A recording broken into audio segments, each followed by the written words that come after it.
Hola, buenas tardes a todos, buenos días para los que acaba de comenzar un nuevo día y bienvenidos a la séptima sesión de las sesiones de la Red Cochrane Iberoamericana de este 2021.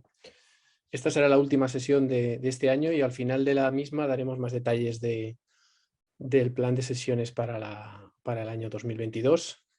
Mi nombre es Pablo Alonso y soy investigador en el Centro Cochrane Iberoamericano, aquí en Barcelona, del Hospital Sant Pau.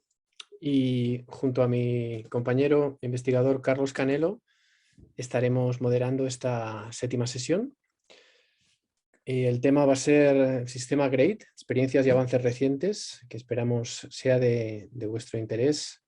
Pues como ya sabéis, pues por diversas razones, tanto si hacemos revisiones o guías de práctica clínica o formas de tecnología, pues GRADE es un sistema que poco a poco pues está siendo cada vez más utilizado y está en continuo movimiento y desarrollando avances, y por eso hemos querido pues tener esta sesión para actualizarnos en algunos de estos avances y estos cambios.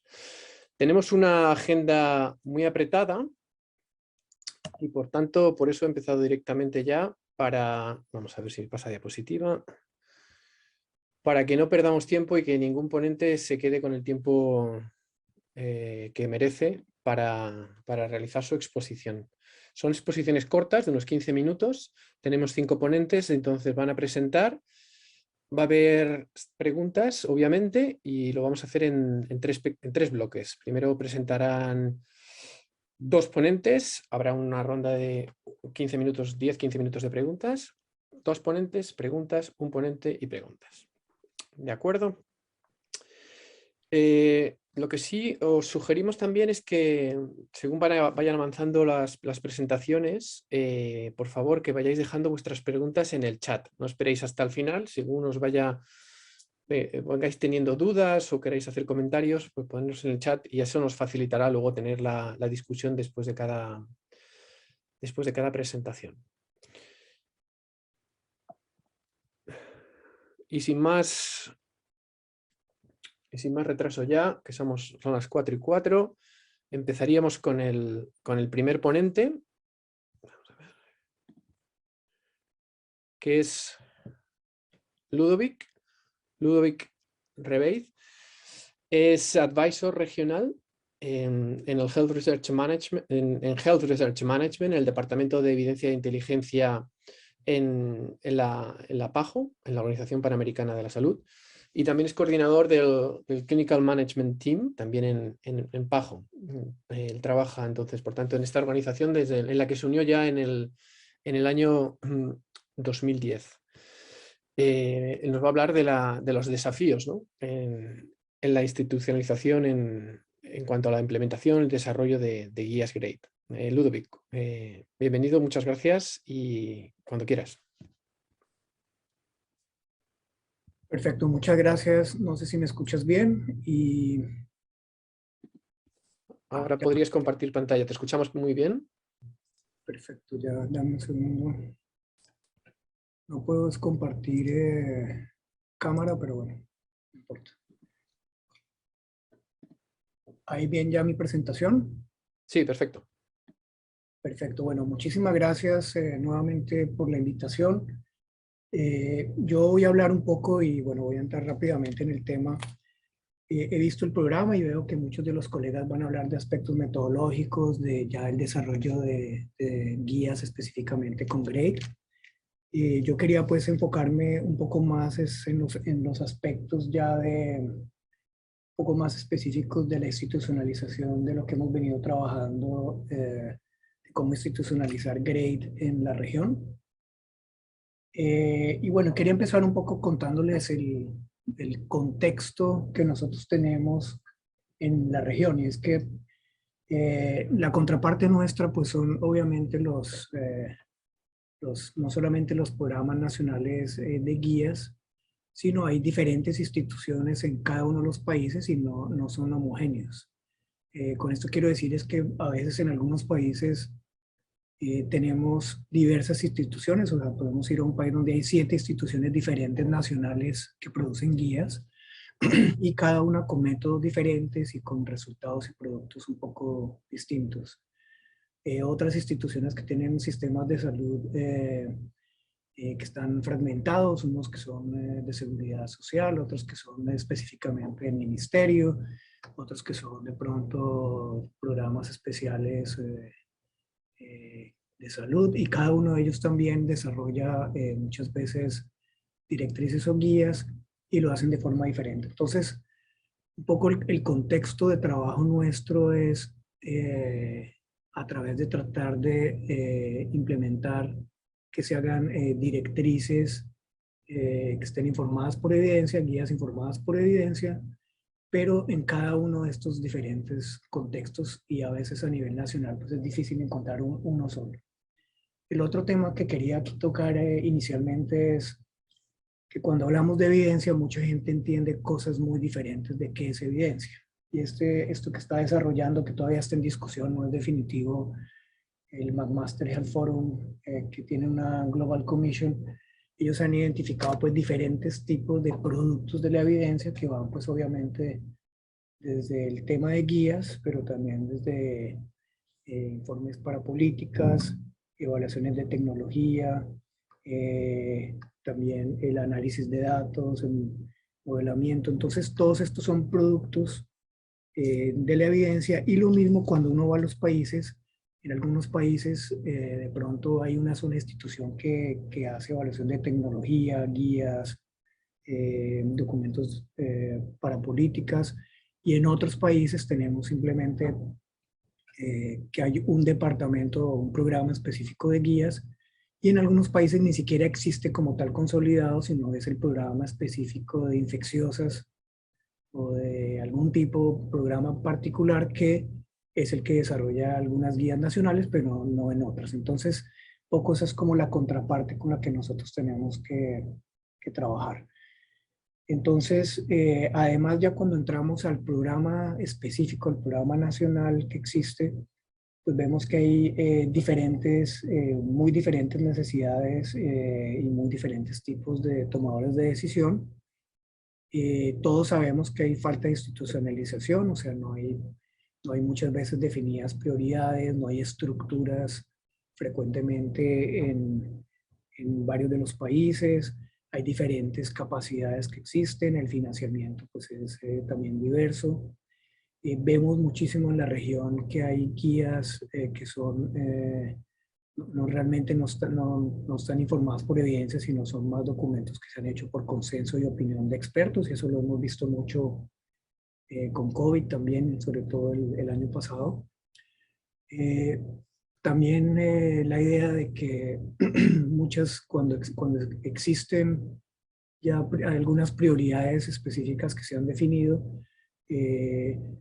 se quieren hacer guías, pues que son las guías que se hacían antes, que cubrían una gran cantidad de temas, o sea, que tienen 100 o 150 preguntas pico si uno fuera a mirarlas de forma específica, en vez de enfocarse pues en temas prioritarios dentro de estos. Entonces, estos son algunos de los desafíos concretamente. Entonces, lo que nosotros hacemos es, cuando tenemos solicitudes pues por parte de los ministerios o las instituciones que están desarrollando los programas específicos que desarrollan guías, es hacer como una discusión y mirar las características del programa específicamente, y ahí pues hacemos una valoración sobre el liderazgo y la gobernanza que existe, cuál es la estructura, dónde está ese programa concretamente, qué cultura existe, si existe alguna normativa concreta en el país, si ya tienen definidas prioridades y cuáles son cada uno de los productos específicos que van desarrollando,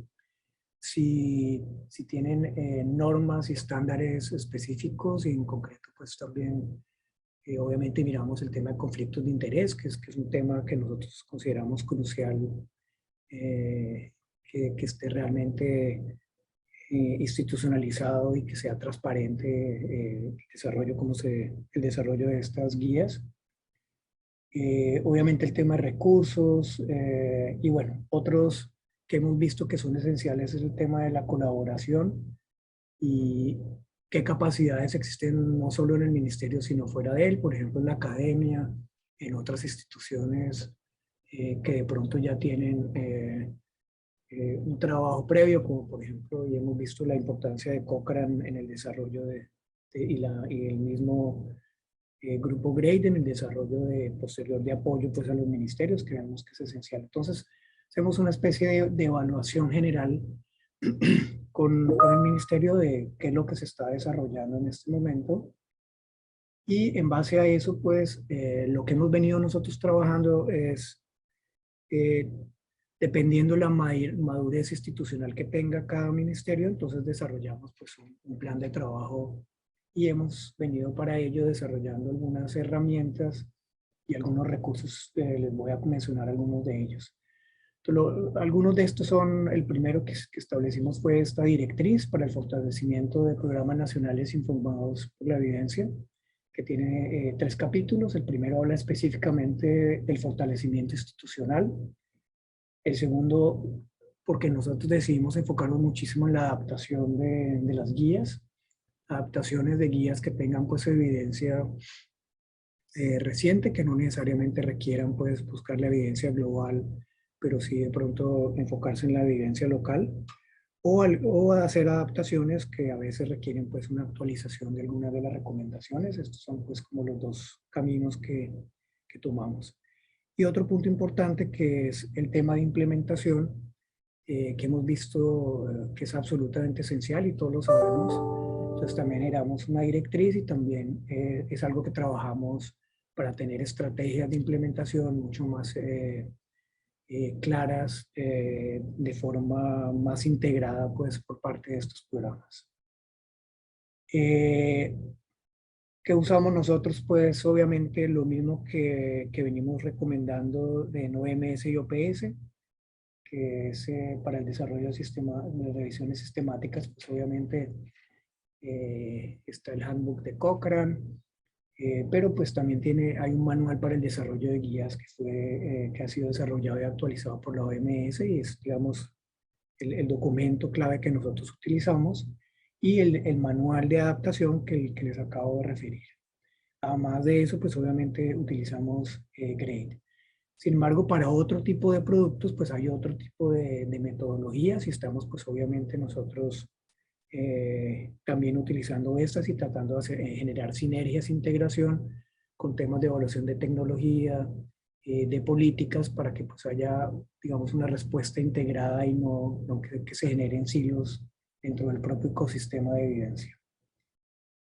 Hemos desarrollado también un curso virtual, que es un curso realmente introductorio, no es, o sea, es un curso que quiere mostrar qué es GRADE y cómo se desarrollan guías. Y cuando arrancamos un proceso con un ministerio, con un programa específicamente en que participan 50, 60 personas del ministerio y de las personas y grupos que ellos quieren que nosotros formemos, este curso virtual lo que hace es establecer como una armonización, que las personas conozcan, digamos, la base de qué es GRADE y cómo se elaboran guías.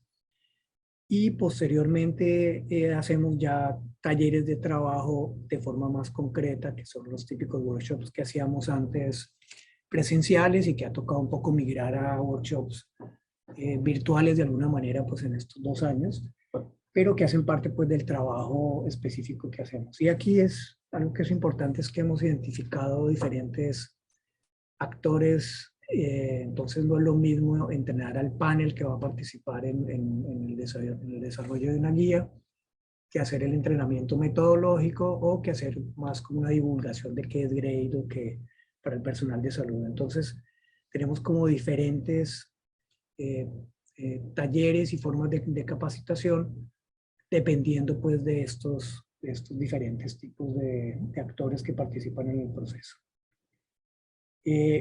Un tema que vimos que era esencial inicialmente, particularmente cuando estábamos adaptando guías, era que cuando establecíamos las prioridades con los programas, que de paso hemos visto que casi que un 90-95% convergen siempre a los mismos temas, son temas que se repiten en varios de nuestros países, pero un tema que veíamos era tratar de identificar guías que estuvieran actualizadas y que estuvieran de buena calidad. Entonces, para eso,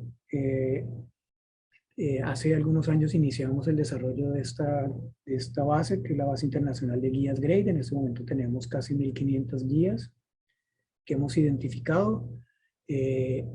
Aquí incorporamos guías que han sido hechos con la metodología GRADE, aunque ahí hay, digamos, hay diferencias en la calidad y a veces algunas de estas guías pueden tener una parte que han sido desarrolladas con GRADE y otra que no.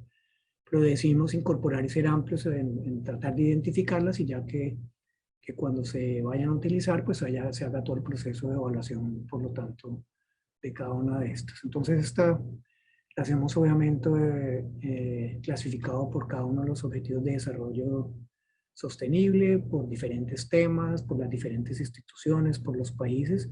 Y algo que quería resaltar es que de estas 1.500 tenemos más, casi 350 que están en español. Varias de ellas hechas no solo por OMS y OPS, sino por nuestros propios países, lo cual muestra pues que este proceso había un impacto en los últimos 10 años de la metodología GRADE y que realmente ha sido acogida por varios de nuestros países o instituciones dentro de los países. Ludovic, perdona, te quedan un poquito menos de 5 minutos, gracias. Perfecto, gracias. Entonces, este es otro producto que es una base que estamos desarrollando también para solucionar cuellos de botella, que se llama Evideasy. Estamos en este momento desarrollándolo y simplemente quería mencionarlo. Es una manera de ayudar a encontrar la evidencia local cuando estamos haciendo la adaptación de guías sin que los expertos sepan hacer como tal búsquedas avanzadas. Entonces, este se hace con filtros, hay más de 500 filtros que está detrás de esto, y lo que hace es que la persona no tenga que buscar, escribir nada, sino simplemente ir seleccionando malaria y exactamente qué es lo que está buscando, consideraciones de implementación, de equidad, o las revisiones sistemáticas que existen de un tema particular y de una intervención particular en malaria, etcétera. Entonces, este es un producto que les quería mencionar. Y también estamos haciendo mapas de evidencia para ayudar pues, a identificar recomendaciones particulares y particularmente donde hay brechas como tal de evidencia.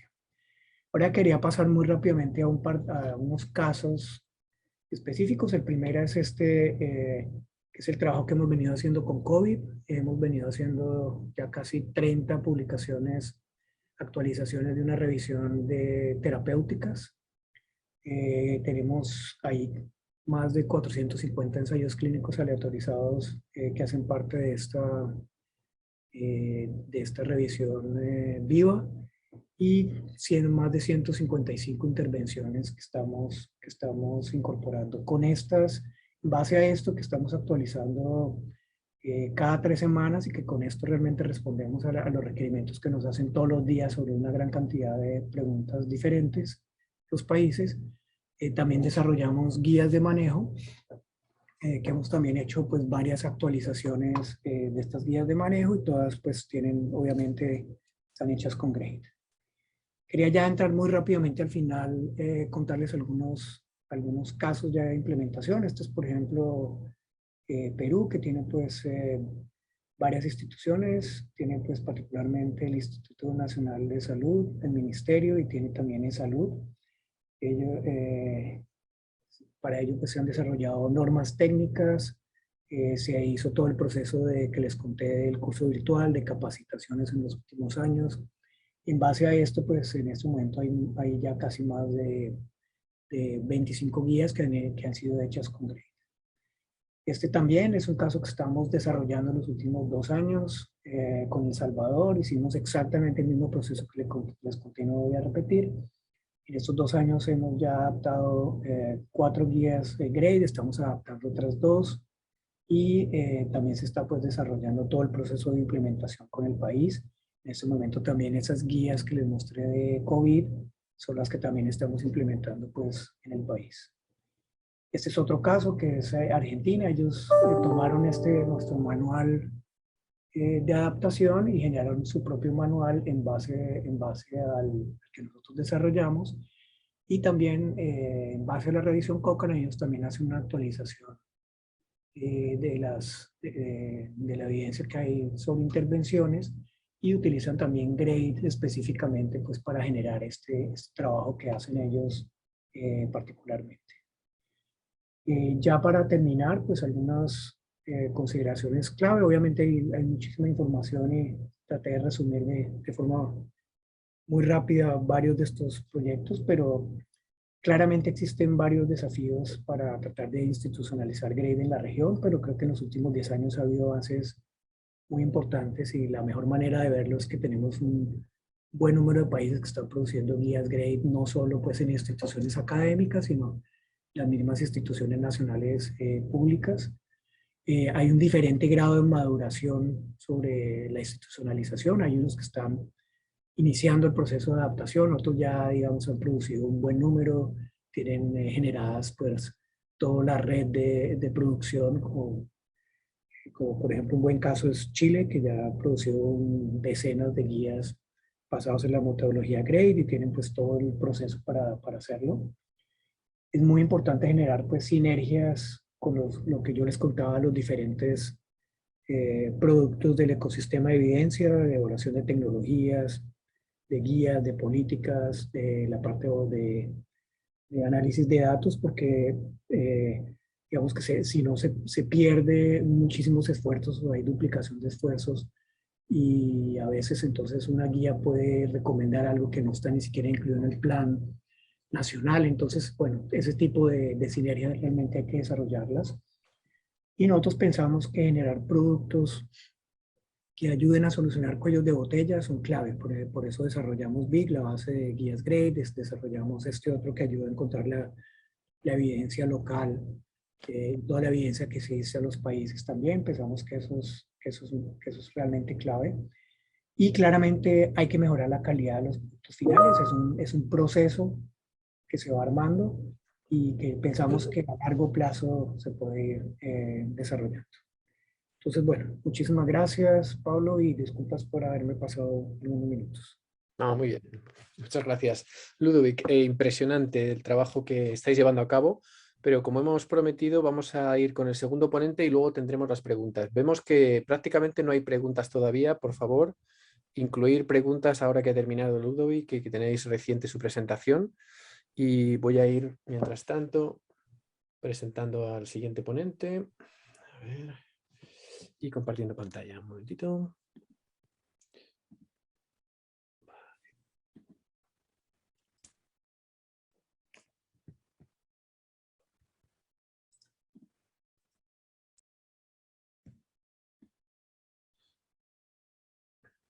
Bueno, el siguiente ponente es Ignacio Newman, también conocido por la mayoría de vosotros. Es internista en el complejo asistencial Dr. Sotero del Río y profesor de la Pontificia de la Universidad Católica de Chile y de la Universidad de McMaster. Ha elaborado numerosas revisiones sistemáticas y participado en guías clínicas y asesorado al Ministerio de Chile, la Organización Panamericana de Salud y la OMS.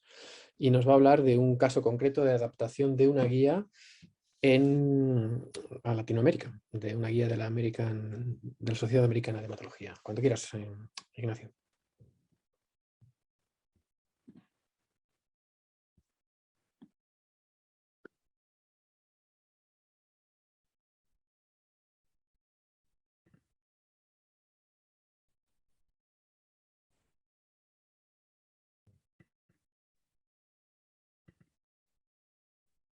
Ignacio, ¿nos oyes? Sí, perfecto. ¿Puedes compartir pantalla? Sí. Dame un segundo.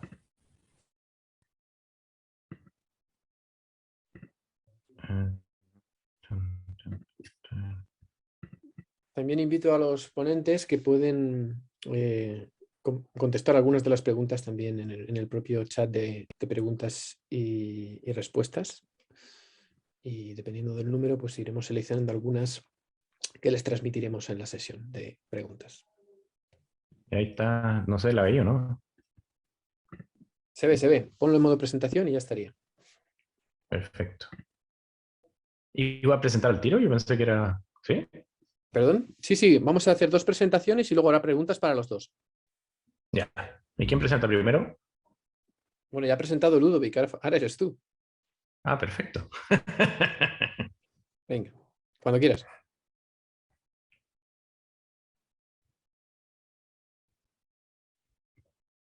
¿Qué tal? ¿Estoy en vivo ya o no?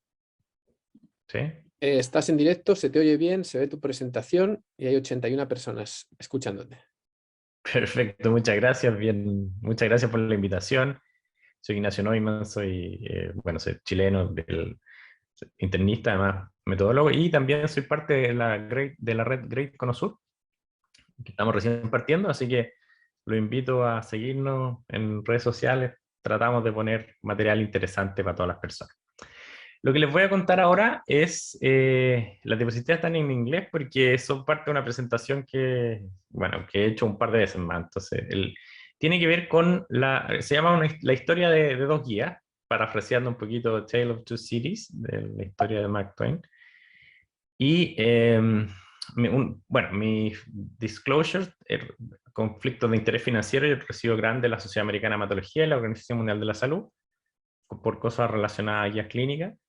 Conflicto intelectual, miembro del Great Working Group, y en general yo he hecho bastante advocacy por adaptar recomendaciones a los contextos locales.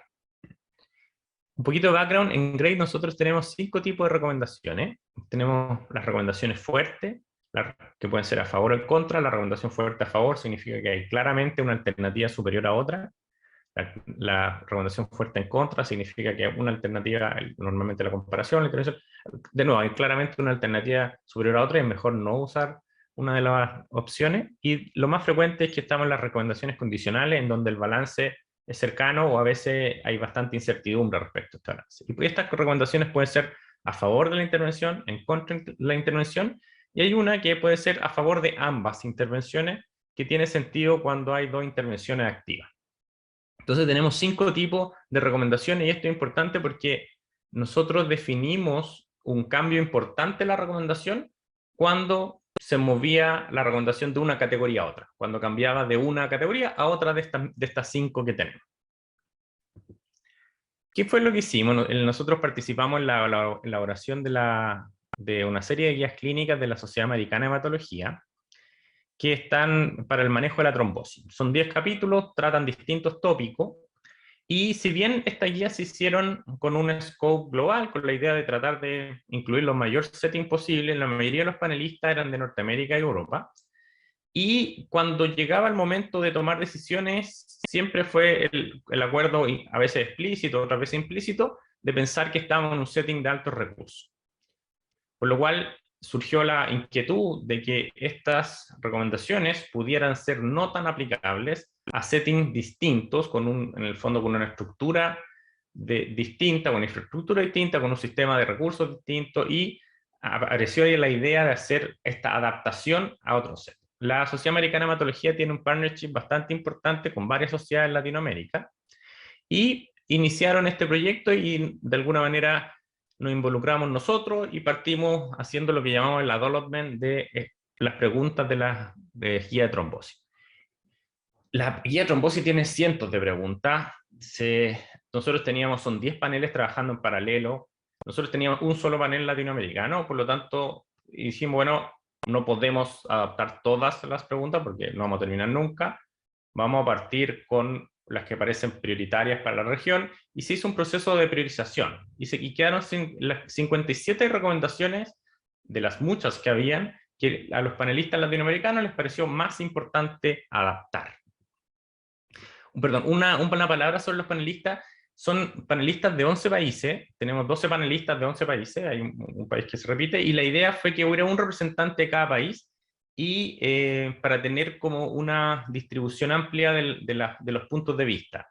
En este caso, dado que los metodólogos fuimos los que facilitamos la reunión y facilitamos todo el proceso, y los panelistas aportaron con su expertise clínico, pero también con la expertise de su setting y con su experiencia personal en sus países. El proceso de development es básicamente, nosotros tomamos los ETD, que son las tablas que se completan para moverse la evidencia de la decisión cuando se hace una recomendación GRADE, las tomamos y las analizamos. si en el fondo la ETD es apropiada, no hay ninguna cosa que cambiar mucho, eso podemos adoptar la recomendación y simplemente mostrarle la recomendación al panel y decir, bueno, esta es la recomendación, están de acuerdo, cambios, pero se aceptan cambios solamente menores. Lo que nosotros nos tocó hacer es hacer algunos cambios a la ETD, más que nada por el contexto local, por lo cual lo que nosotros hicimos básicamente fue una adaptación. Y en caso que la ETD requiriera mayor grado de trabajo, tuviera que actualizarse o cambios muy importantes respecto a la evidencia, eso ya en la práctica, prácticamente desarrollar la recomendación de cero, y eso se llama development. Entonces, el development es un poquito esta mezcla entre estas tres cosas, y si se fijan, se basa en la existencia de un framework ETD, de una recomendación, grade, uno la mira y dice, bueno, ¿qué tantas cosas necesito cambiarlas para poder aplicarlas? Y dependiendo de eso, es qué es lo que resulta. Ahora, lo interesante de esto es que se hace a nivel de recomendación y no a nivel de toda la guía. Uno no adapta la guía, sino que va recomendación por recomendación, y es perfectamente posible que en una misma guía existan recomendaciones adoptadas, otras adaptadas y algunas desarrolladas a cero. Dado que a nosotros nos pareció que la región latinoamericana era tan distinta a la región de Norteamérica, nos pareció que la opción de adaptación era nuestra opción principal, y en algún momento consideramos algún grado de desarrollo, pero la verdad es que no tuvimos el tiempo, después nos pilló la pandemia, así que nos quedamos con la adaptación. Y básicamente el concepto con el que trabajamos la evidencia de los efectos, que es tremendamente difícil de identificar, sintetizar y juntar en un metaanálisis, ya estaba reunida para nosotros. El grupo de la guía que se hizo en Norteamérica la tenía sistematizada y la tenía lista ahí, fresquita, recién hecha la revisión sistemática, por lo tanto gran parte del trabajo estaba hecho. Lo que nosotros teníamos que añadir eran valores locales, información de costo local, información de acceso y de factibilidad. Y uniendo estas dos piezas, uno podía tener una recomendación tomando ventaja del trabajo ya hecho por el grupo original, pero añadiéndole algo que el grupo original no tenía, que es información respecto del contexto específico donde va a ser aplicada la recomendación. Y aquí en el fondo parte la historia de las dos guías. Tenemos dos guías ya publicadas, la de la Norteamérica y la sociedad, en el fondo la que está dirigida a Norteamérica y la que está dirigida a Latinoamérica. Y lo interesante, yo creo que esta es la diapositiva más interesante de toda la presentación. Lo estoy mostrando la agrupamos en tres grupos, digamos, en tratamiento de la TBB y el TEP, o sea, tratamiento de la trombosis, prevención de la trombosis y el tratamiento de la trombosis en poblaciones especiales que son principalmente embarazadas y población pediátrica. Ahí está el número de recomendaciones por cada uno de estos capítulos que fueron adaptadas, 18, 21 y 18. Y en la última columna está el número de recomendaciones que cambiaron de categoría respecto de estas 5 categorías que teníamos al principio. Y de 57 recomendaciones, 24 cambiaron. Es decir, cuando nosotros tenemos una guía que está pensada para un setting y la llevamos a otro, una proporción significativa cambia la recomendación. No es que uno cambie en detalles pequeños, sino que cambian o la dirección o la fuerza. Y esto para nosotros de alguna manera fue no sé si es eco-confirmación, pero nos sentimos bastante reafirmados porque nosotros teníamos la sensación de que si bien las recomendaciones pueden usar evidencia reunida en todo el mundo, hay que siempre adaptarlas a su contexto. Les voy a mostrar un par de ejemplos para ilustrar cómo fueron los cambios. Esta es una pregunta en particular de el uso de heparina bajo peso molecular y versus heparina fraccionada, dos maneras de administrar heparina en pacientes médicos hospitalizados. No quiero entrar mucho en los... ¿Perdón? Ignacio, te quedan 5 minutos, digo, para que calcules. Venga, no quiero entrar mucho en los detalles de la tabla de evidencia, sino que los quiero llevar a la última columna para que vean que las diferencias entre uno y otro son bastante pequeñas. Un evento por cada 1000 entre una opción versus otra.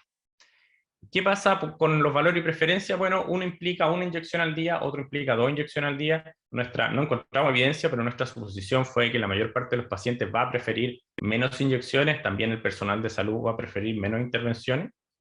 Y en tema de costo, esto está en peso en moneda local, así que olvídense un poquito de los números, pero lo importante es que la heparina bajo peso molecular es mucho más cara que la heparina fraccionada, entre 3 a 4 veces más cara. Y otra cosa que fue súper importante es el impacto en equidad en salud. En Latinoamérica, los estratos socioeconómicos más bajos normalmente están en desventaja. Estos grupos tienen mucho menos acceso a los servicios de salud y mucho menos acceso a educación y en general a los medicamentos. Y gran parte del gasto en salud en nuestra región tiene que ver con el gasto de bolsillo. Por lo tanto, muchas veces, sobre todo si el paciente seguía usando esto en forma ambulatoria, el costo tenía que ser asumido íntegramente por el paciente. Por lo cual, en el fondo, la recomendación original decían todos los pacientes médicos, la Sociedad Americana de Hematología sugiere usar heparina de bajo peso molecular por sobre heparina no fraccionada. Es una recomendación a favor de la heparina de bajo peso molecular. Y la recomendación para Latinoamérica fue cualquiera de las dos es una alternativa razonable. En el fondo sí, y básicamente dice el panel latinoamericano sugiere usar o heparina no fraccionada o heparina de bajo peso molecular. La razón principal fue el costo y el acceso, y las remarks que no están acá dicen, bueno, si usted vive en una parte donde la heparina no fraccionada está disponible y no es un mayor, digamos, costo para el paciente, úsela porque se va a simplificar la vida. Sin embargo, si usted vive en un ambiente donde la heparina de bajo peso molecular es escasa, muy cara, difícil de acceder, o el paciente tiene que pagarla a bolsillo, la heparina no fraccionada es una excelente alternativa. Y de alguna manera esto refleja cómo la misma evidencia puesta en distintos contextos nos puede llevar a distintas decisiones. Tenía otro ejemplo que nos vamos a saltar, pero finalmente el mensaje de esta presentación es que podemos usar evidencia global, y de hecho deberíamos trabajar todos por la evidencia global para no tener que hacer 3 revisiones sistemáticas de la misma pregunta clínica, sino que simplificar esfuerzo, pero siempre va a haber un proceso de decisión local. Y creemos que el proceso de development ayuda a aterrizar esa evidencia global a decisiones locales. Muchas gracias. Muchas gracias, Ignacio. Quizás si podéis poner la cámara a los dos ponentes Sí. que habéis hablado. Espérame, déjame dejar de compartir. Y vamos a ir a las preguntas. No nos deja, a mí no me deja poner la cámara, no sé por qué. A mí tampoco. Ustedes la tienen que darnos permiso. A ver. Depende de cómo reconozca la cámara, os permite ponerla o no. No, a ver, es broma. Vamos a ver. Tenemos algunas preguntas del público. Xavier Bonfil, del Centro Cochrane, Iberoamericano. Para Ludovic, gracias por tu trabajo y presentación, pero no queda claro cómo la OPS PAJO está intentando reducir la redundancia en la elaboración o adaptación de guías en la región. Mientras tanto, Ludovic, Marta, ¿podemos compartir pantalla para que pueda compartir Ignacio y Ludovic su cámara? Perdón, la cámara. Bueno, voy a hacerles coorganizadores y así podrán, creo. A ver. Gracias. Ludovic, ¿viste la pregunta? ¿La pudiste? Sí, perfecto. ¿Tú me contesto ya? Adelante. Sí. Bueno, primero que todo, pues un gusto volver a saludar a Xavier y gracias por la pregunta. Yo creo que ese es un punto absolutamente clave. O sea, nosotros lo que hacemos es precisamente abogar por la adaptación o la adaptación de guías, más que hacer guías de nuevo a los países, y sobre todo hacer la adaptación antes de que la guía se desactualice. O sea, que haya una adaptación rápida o por lo menos que no se tomen tanto tiempo, porque el proceso ya de actualización requiere muchísimo esfuerzo.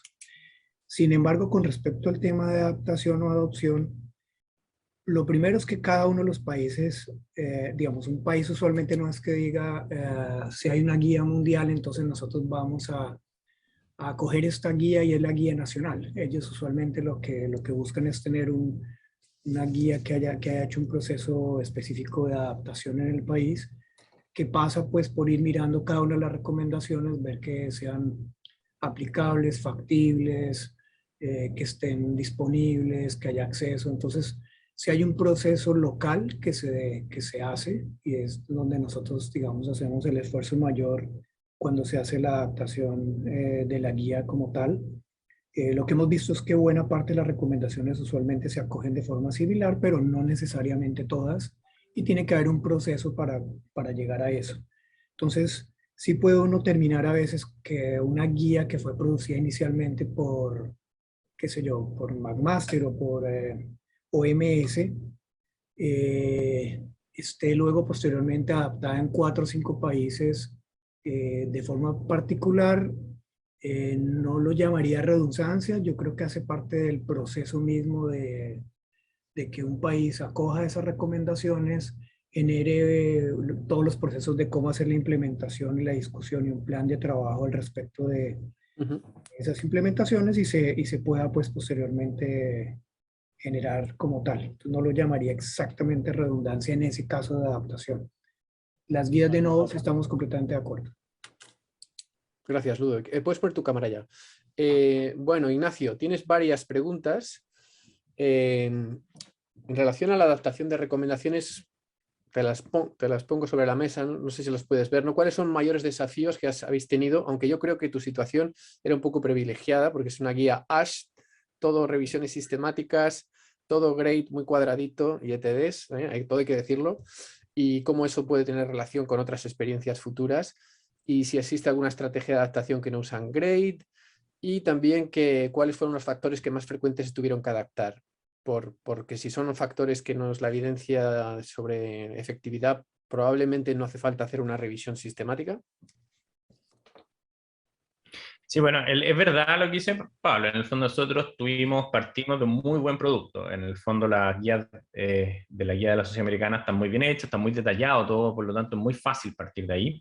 Ahora, uno espera que ese sea el estándar, que ese sea el mínimo en algún tiempo, digamos, que el grado de reporte de las guías sea así y por lo tanto sea cada vez más fácil adaptar.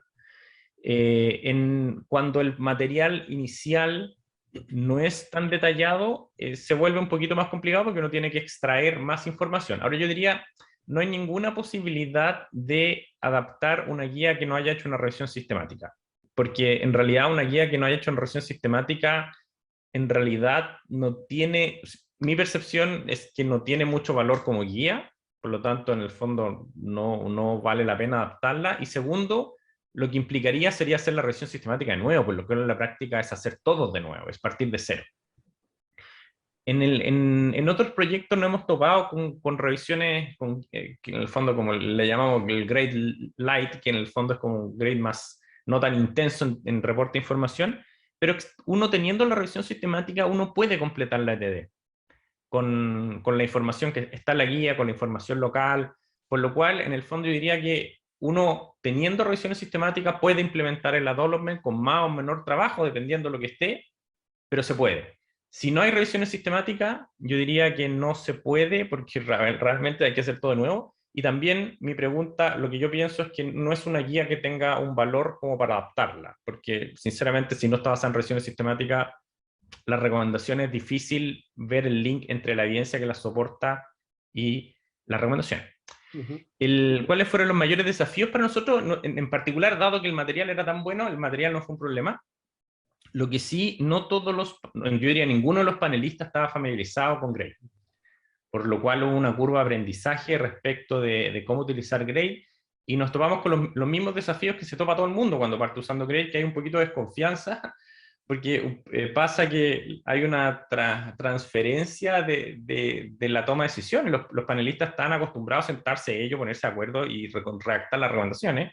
Sin embargo, ahora no están así. Hay un metodólogo que les dice que hay unas reglas que hay que seguir, y eso de alguna manera produce un poquito cierto escepticismo, pero finalmente cuando hacen las recomendaciones y terminan mucho más encantados y felices de lo que pensaron que iban a estar, porque finalmente se dan cuenta que la regla les facilita hacer recomendaciones y que hay suficiente espacio para aportar el expertise clínico. Así que nosotros en el primer esfuerzo nos demoramos un poco porque fue lento en el sentido porque las personas no están familiarizadas con el método, con las tablas, con qué significan los números, pero ya hacia el final las recomendaciones salían súper rápido, porque en el fondo los panelistas se entrenaron rápidamente, y diría que ese fue uno de los principales desafíos.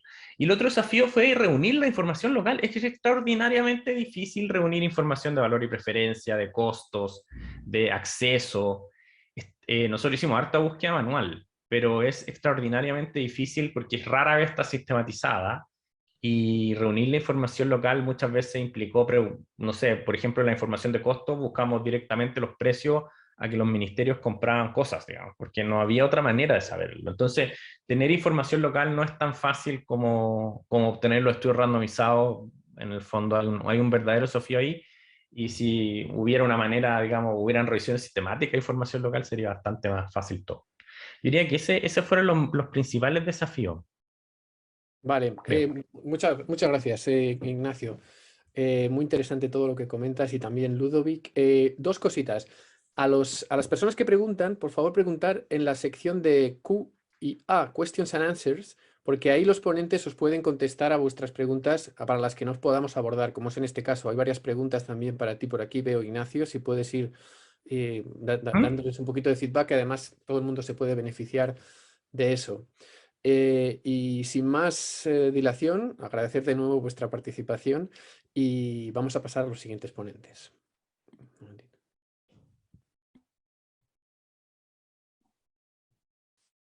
Am, eh, buenos días, buenas tardes con todos. Mi nombre es Carlos Canelo, médico investigador acá en el Centro Cochrane Iberoamérica, y presentaré a los dos siguientes panelistas. La metodología será similar al primer bloque de presentaciones que hemos tenido.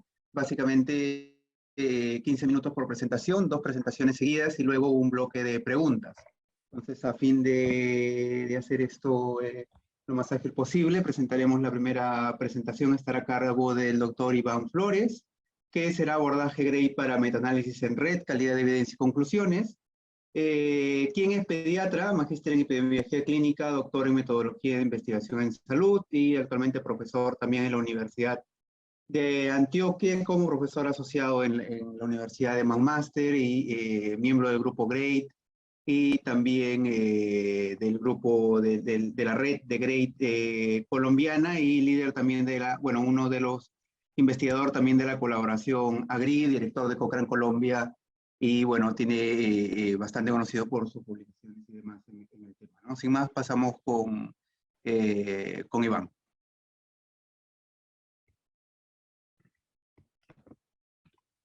Hola Carlos, muchas gracias. Dame un segundo, voy a compartir. De nuevo recordarles, por favor, las preguntas mejor en la sección de preguntas y respuestas, como ya mencionó Pablo, para los comentarios pertinentes después de la presentación.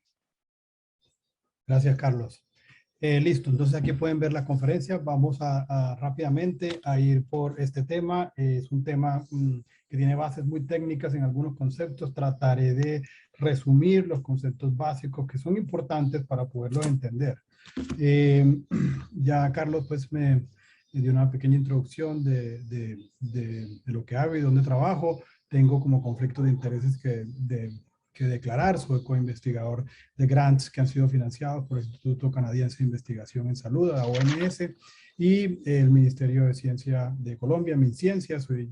Ya Carlos mencionó las redes en las que estoy envuelto, y actualmente soy miembro también de la red de GREY Colombia, que también empezó este año, y no tengo conflictos financieros que declarar, aparte de los que ya mencioné. 2 diapositivas para introducir un poco el tema de metaanálisis en red, porque probablemente en el público hay gente muy familiarizada y otros que no tanto. Metaanálisis en red es una técnica especial que combina la evidencia directa con la evidencia indirecta con el objetivo de mejorar la precisión, evaluar toda la evidencia para un tema en particular e inclusive identificar brechas de investigación o donde falta evidencia cuando hay varias intervenciones para una misma indicación. Rápidamente, imagínense que tiene 3 intervenciones, A, B y C, y que estas intervenciones, por ejemplo, la A y la B se han comparado en al menos un ensayo clínico, la B y la C, como pueden ver en la gráfica, también se han comparado en al menos un ensayo clínico o muchos más, pero estamos interesados en saber si A y C son diferentes o son iguales, pero no hay comparación, no ha habido un ensayo clínico que los ha comparado. Entonces podemos utilizar la evidencia que viene de A versus B, como pueden ver ahí, y de B versus C para calcular lo que llamamos evidencia indirecta, que está representado en esta línea punteada. Se calcula un estimador como si estos 2 estudios se hubiesen comparado con base en la información que tenemos de los otros. Luego aparece el otro concepto extra, parte de la evidencia indirecta, que es ya el metaanálisis en red y lo que llamamos también estimadores mixtos. Los estimadores mixtos, siguiendo con el mismo ejemplo, donde estoy interesado en A versus C y tengo estudios que han comparado A, B y B, C, yo pudiese hacer calcular un estimador mixto que simplemente es, en esos casos donde A y C, a diferencia del ejemplo anterior, no se habían comparado, aquí sí hay una comparación. Entonces prácticamente las tres intervenciones se han comparado entre sí en al menos uno y ojalá muchos más ensayos clínicos, entonces tengo evidencia para las tres comparaciones posibles. Sin embargo, en A versus C yo tengo un extra y es que calculando nuevamente, como hicimos previamente, con la evidencia que tengo de A versus B, que es la que pueden ver acá, y la evidencia de B versus C, yo puedo calcular un estimador indirecto, a pesar de ya tener evidencia de A versus C, yo puedo calcular ese estimador indirecto, como decimos previamente, como cuando no existía la evidencia directa. Ese estimador indirecto me va a servir para lo que les voy a mostrar a continuación. Utilizando la evidencia, ya voy a tener estimador directo, estimador indirecto, y poniéndolos juntos, combinándolos estadísticamente, el directo y el indirecto, yo puedo calcular lo que se llama el estimador mixto, o el estimador de la red, o el network estimate en inglés. Esto se hace con el objetivo de mejorar la precisión y de mejorar el poder estadístico y en muchas ocasiones de favorecer la toma de decisiones cuando la evidencia que tenía de A versus C era poca, escasa o de muy baja calidad. Eso es lo que hace el metaanálisis en red. Y aquí tenemos tres, pero imagínense un escenario donde tengo 10, 15, 20 intervenciones diferentes. Esto solo es posible cuando se cumplen dos supuestos fundamentales que tienen mucha teoría detrás, pero que lo voy a hablar rápidamente. Primer supuesto, el supuesto de similitud o transitividad. Para yo creerle a esa línea punteada que tengo abajo de A versus C, yo necesito que los pacientes que están comparando B versus C en esos estudios y los pacientes que están en los estudios de A versus B sean similares. Hay una similitud que tengo que analizar clínicamente, que la población, la intervención, la comparación y la forma de medir el desenlace sea más o menos similar. Si eso se cumple, yo puedo confiar en el estimador indirecto. Si no se cumple, ya tengo un problema importante que abordar. El segundo supuesto aplica para los estimadores mixtos. Y para eso, ese supuesto de consistencia, lo llaman los estadísticos coherencia, lo llama el grupo GRADE, que es finalmente qué tan parecida es la evidencia directa, o sea, esta que está aquí, de la evidencia indirecta, o sea, esta que calculamos en punteado, con el objetivo de saber si creemos en esa evidencia mixta final. Esos son los dos supuestos, y este último, el primero es muy clínico, y el segundo lo calculamos con métodos estadísticos, hacemos pruebas para ver qué tan diferentes son. Por supuesto, no hay tiempo para hablar de ellos, solo para que tengan en cuenta que estos supuestos son fundamentales para ello. Si se cumplen estos supuestos, yo creo en la metaanálisis en red. Si no, voy a tener dificultades. Entonces, GRADE, para hacer el análisis de la calidad, requiere que estos supuestos se evalúen. ¿Cómo se evalúa GRADE en esto? Entonces, quiero contarles que en el año 2014 se publicaron dos propuestas para abordaje metodológico de GRADE en metaanálisis en red. La primera fue liderada por el grupo que venía de Cochrane, que había manejado y que escribe mucho de los temas estadísticos de Cochrane, de metaanálisis en red para Cochrane, y propusieron esta propuesta llamada metodología para el abordaje GRADE. Y la segunda fue la que hizo el propio grupo GRADE, liderado por Milo Pujan, y es el que se publicó en el BMJ. Ambos se publicaron en el 2014 y son dos abordajes que tienen diferencias estructurales y conceptuales. En esta exposición y lo que queda, voy a hablar del abordaje del grupo GRADE, el abordaje que nació en las discusiones del grupo de McMaster, en el cual hemos seguido avanzando en muchos procesos metodológicos, como les voy a contar. No voy a hablar del otro abordaje por tiempo, porque es otra propuesta que no es la que se comparte en el grupo GRADE actualmente. Pero es importante que sepan. Entonces, del grupo, luego de la publicación del artículo del 2014 que les digo que daba las pautas que voy a explicar, han venido otros papers que han sido liderados prácticamente por nuestra colega Romina Brignardello, donde se publicó en el año 2018 unas aclaraciones, unas mejorías a ese abordaje. En el 2019 un artículo sobre cómo abordar la incoherencia. En el 2021, que es muy reciente, el artículo de cómo abordar la imprecisión en metaanálisis en red. Y ya estamos trabajando en el paper oficial de cómo abordar la intransitividad, que está pendiente y que esperamos que en el 2022 lo podamos tener disponible. ¿Cómo se hace este abordaje rápidamente? Fíjense, por cuestiones de tiempo, pues no podemos demorarnos a los detalles, pero en general el abordaje se hace así. Primero, tenemos que hacer un abordaje, tenemos que calcular, por supuesto, hacemos todo el cálculo de la evidencia directa y la evidencia indirecta, y se le aplican los habituales criterios que hacemos para la evidencia directa en cualquier abordaje de GRADE. En el abordaje, el primer paso es, hacemos una tabla donde vamos a presentar, como pueden ver acá, la evidencia directa con su calidad, la evidencia indirecta con su calidad y la evidencia del metaanálisis, la evidencia mixta con su calidad. Entonces, primero presentamos en este ejemplo que es extraído de un artículo nuestro de manejo del niño con diarrea, tenemos una comparación entre zinc y Saccharomyces boulardii. Saccharomyces boulardii, uno de los probióticos más estudiados por más de 4 décadas para muchas intervenciones, sobre todo en diarrea, niños y adultos.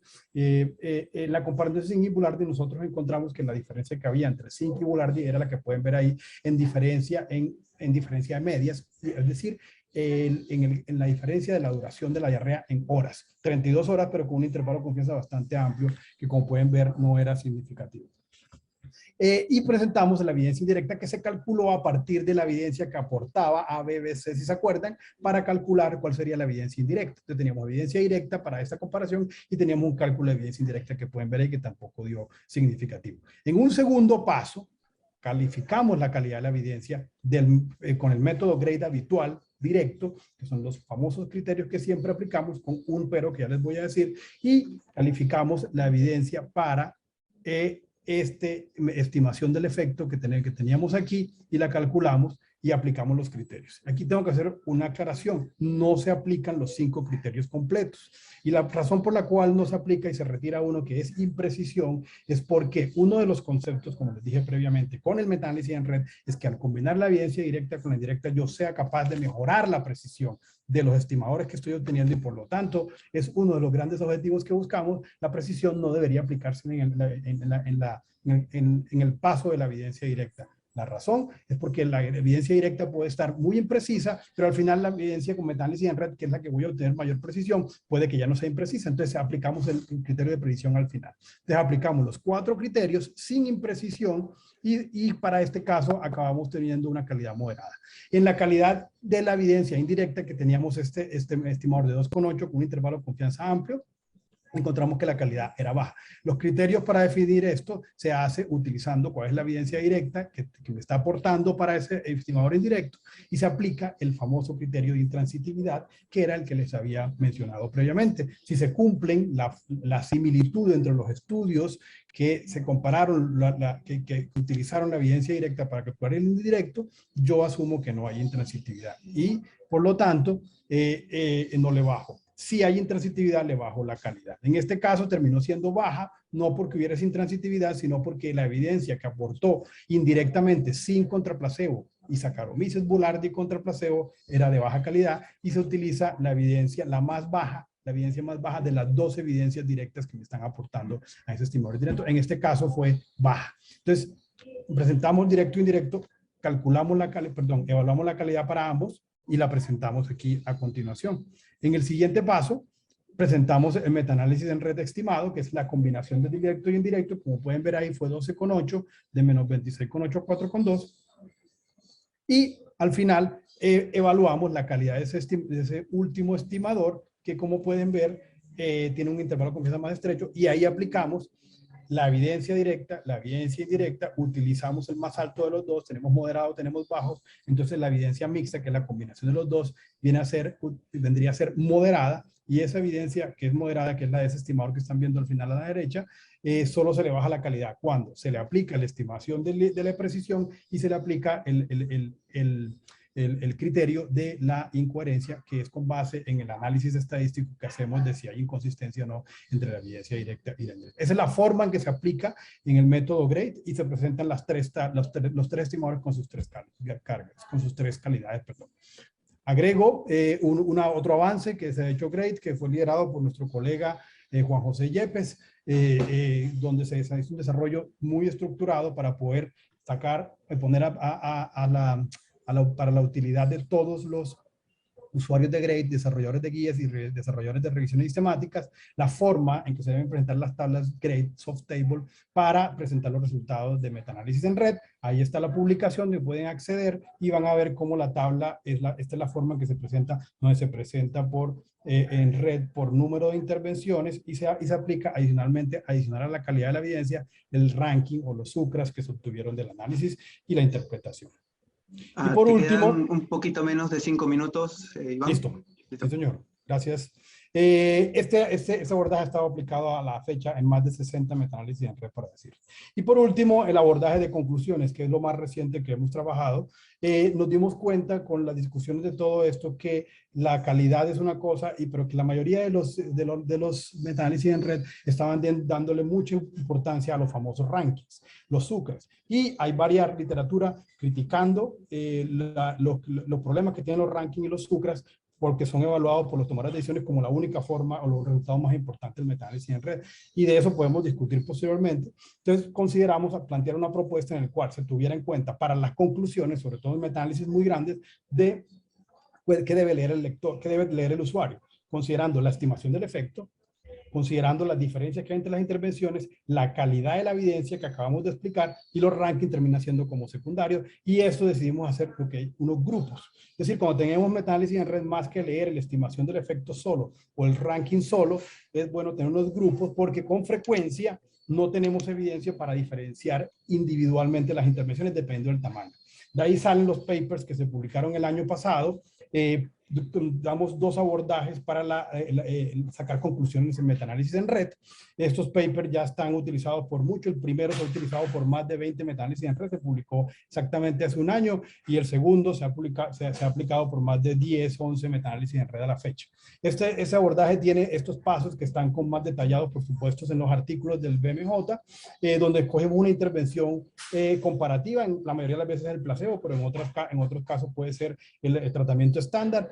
Segundo, se clasifican las intervenciones con base en qué tan diferentes son esas intervenciones con base al comparador común. Segundo, miramos qué tan diferentes son las intervenciones entre sí, ya no contra el comparador común, sino entre sí, y hacemos grupos. Separamos en grupos. Primero, los que son iguales al comparador común. Segundo, los que son superiores al comparador común, y en algunos casos tenemos dos subgrupos, los que son mejores que el comparador común, pero aparte son mejores que los otros. Entonces tenemos hasta 2 o 3 niveles, y chequeamos la consistencia con base en los efectos. Al final, ¿qué presentamos? Una tabla parecida a esto, donde calificamos y aparte aplicamos la calidad de la evidencia y categorizamos por eso. En este caso, por ejemplo, una categoría 1, una categoría 0, que son las intervenciones que terminaron siendo menos efectivas, es decir, iguales al placebo, una categoría 1 que eran mejores que el placebo, y una categoría 2 que eran mejores que la categoría 1. Entonces tenemos 3 niveles. ¿Por qué? Porque no tenemos evidencia para identificar si simbióticos son diferentes así.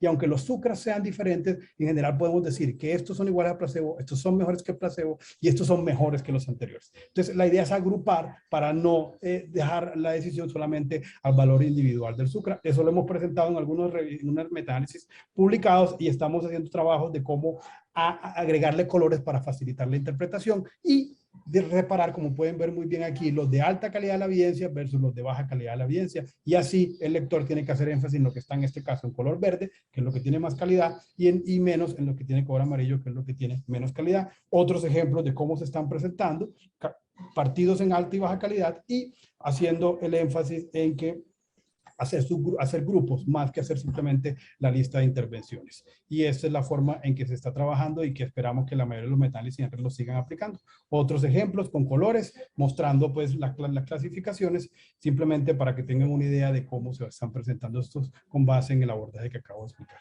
Muchas gracias, Carlos, y muchas gracias a Pablo también por la invitación, y espero tratar de aclarar preguntas posteriormente. Bien, muchas gracias, Iván. Interesante presentación sobre cómo aplicar la metodología GRADE para evaluar la certeza de metaanálisis en red, que como recordaremos, pues, y ya nos ha recordado, sirve para comparar múltiples intervenciones cuando existe evidencia directa, o si no, de manera indirecta también. Ahora pasaremos a nuestra segunda presentación, en la cual intentará pues poner esto en contexto también en relación a la formulación de recomendaciones cuando hay múltiples intervenciones, con la presentación por Jessica Beltrán, quien es investigadora del Centro Cochrane Iberoamericano, médico por la Universidad Cayetano Heredia de Perú, epidemióloga también por la misma universidad, con un fellow de la Humphrey Fellowship en Estados Unidos, y con experiencia en revisiones sistemáticas y desarrollo de guías de prácticas clínicas, tanto en el Instituto Nacional de Salud de Perú como con el Centro Cochrane Iberoamericano, es decir, con el centro. Sin más, pasaremos a la presentación titulada Marco de la evidencia a la decisión para comparaciones múltiples. Gracias, Carlos. A ver, ¿me avisas porfa si se ve la pantalla? Se ve. Perfecto.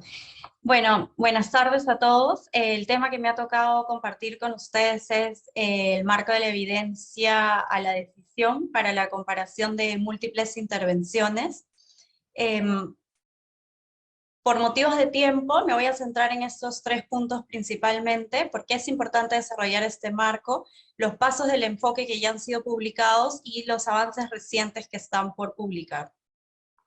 Muchos de ustedes que conocen y usan el enfoque GRADE para la elaboración de recomendaciones clínicas ya conocen este gráfico resumen, pero brevemente para una población o un problema en particular o una condición, perdón, un problema o una condición particular, evaluamos una intervención versus un comparador que puede ser placebo o el tratamiento habitual.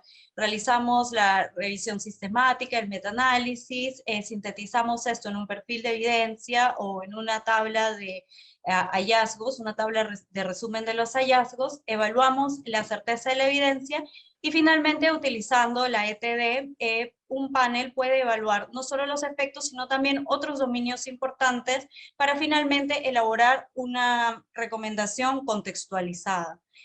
Pero tal y como está diseñado actualmente el proceso, solo nos permite comparar una intervención y un comparador a la vez. Cuando en la vida real frecuentemente nos encontramos ante escenarios donde existe más de una opción de tratamiento o de una intervención para una condición o un problema. De manera que si queremos hacer recomendaciones que sean realmente útiles, contextualizadas, costo efectivas, deberíamos poder comparar todas las intervenciones relevantes para el problema de manera simultánea. Para ello, primero debemos evaluar si cada intervención es mejor que su comparador y en segundo lugar debemos evaluar las intervenciones entre sí para saber cuál o cuáles son las mejores.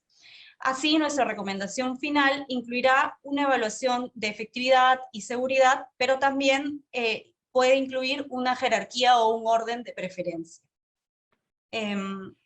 Para ello, el grupo GRADE está desarrollando una guía para este marco y actualmente ya se ha publicado el artículo conceptual en el 2021 por Thomas Pillot, en donde se describieron los pasos para la comparación de múltiples intervenciones. Brevemente vemos que el primer paso es la planificación y la priorización, donde debemos considerar todas las intervenciones relevantes y la posibilidad de evaluarlas a través de un metaanálisis en red, si es que esto es posible o factible, o si no, tenemos que realizar múltiples comparaciones por pares, pero que incluyan todas estas intervenciones relevantes. Luego tenemos que utilizar el marco de la evidencia a la decisión o la ETD, y considerando todos los dominios, pero para todas las intervenciones de manera simultánea. Estos pasos también incluyen una evaluación de la transitividad, donde debemos, análogamente a lo que explicó Iván, considerar la comparabilidad de la población y las intervenciones para todos los criterios de la ETD. Luego tenemos que hacer una valoración de cada intervención entre ellas, o sea, haciendo una jerarquía o un orden de preferencia, pero utilizando todos los criterios de la ETD. Y finalmente tenemos que hacer las recomendaciones considerando todas estas intervenciones y de acuerdo al orden de preferencia que ya hemos establecido a través del juicio de los pasos anteriores. Finalmente, la diseminación debe ser clara y transparente y explicar la metodología que se ha utilizado en todos estos pasos. Ahora vamos a ver cómo es que podemos implementar estos pasos dentro del proceso del enfoque GRADE. Y lo vamos a ver uno por uno para poder tener una mejor idea. Entonces, en primer lugar, la planificación y la priorización, como les decía, incluye la pregunta pico donde consideramos todas las opciones relevantes para nuestro problema de interés.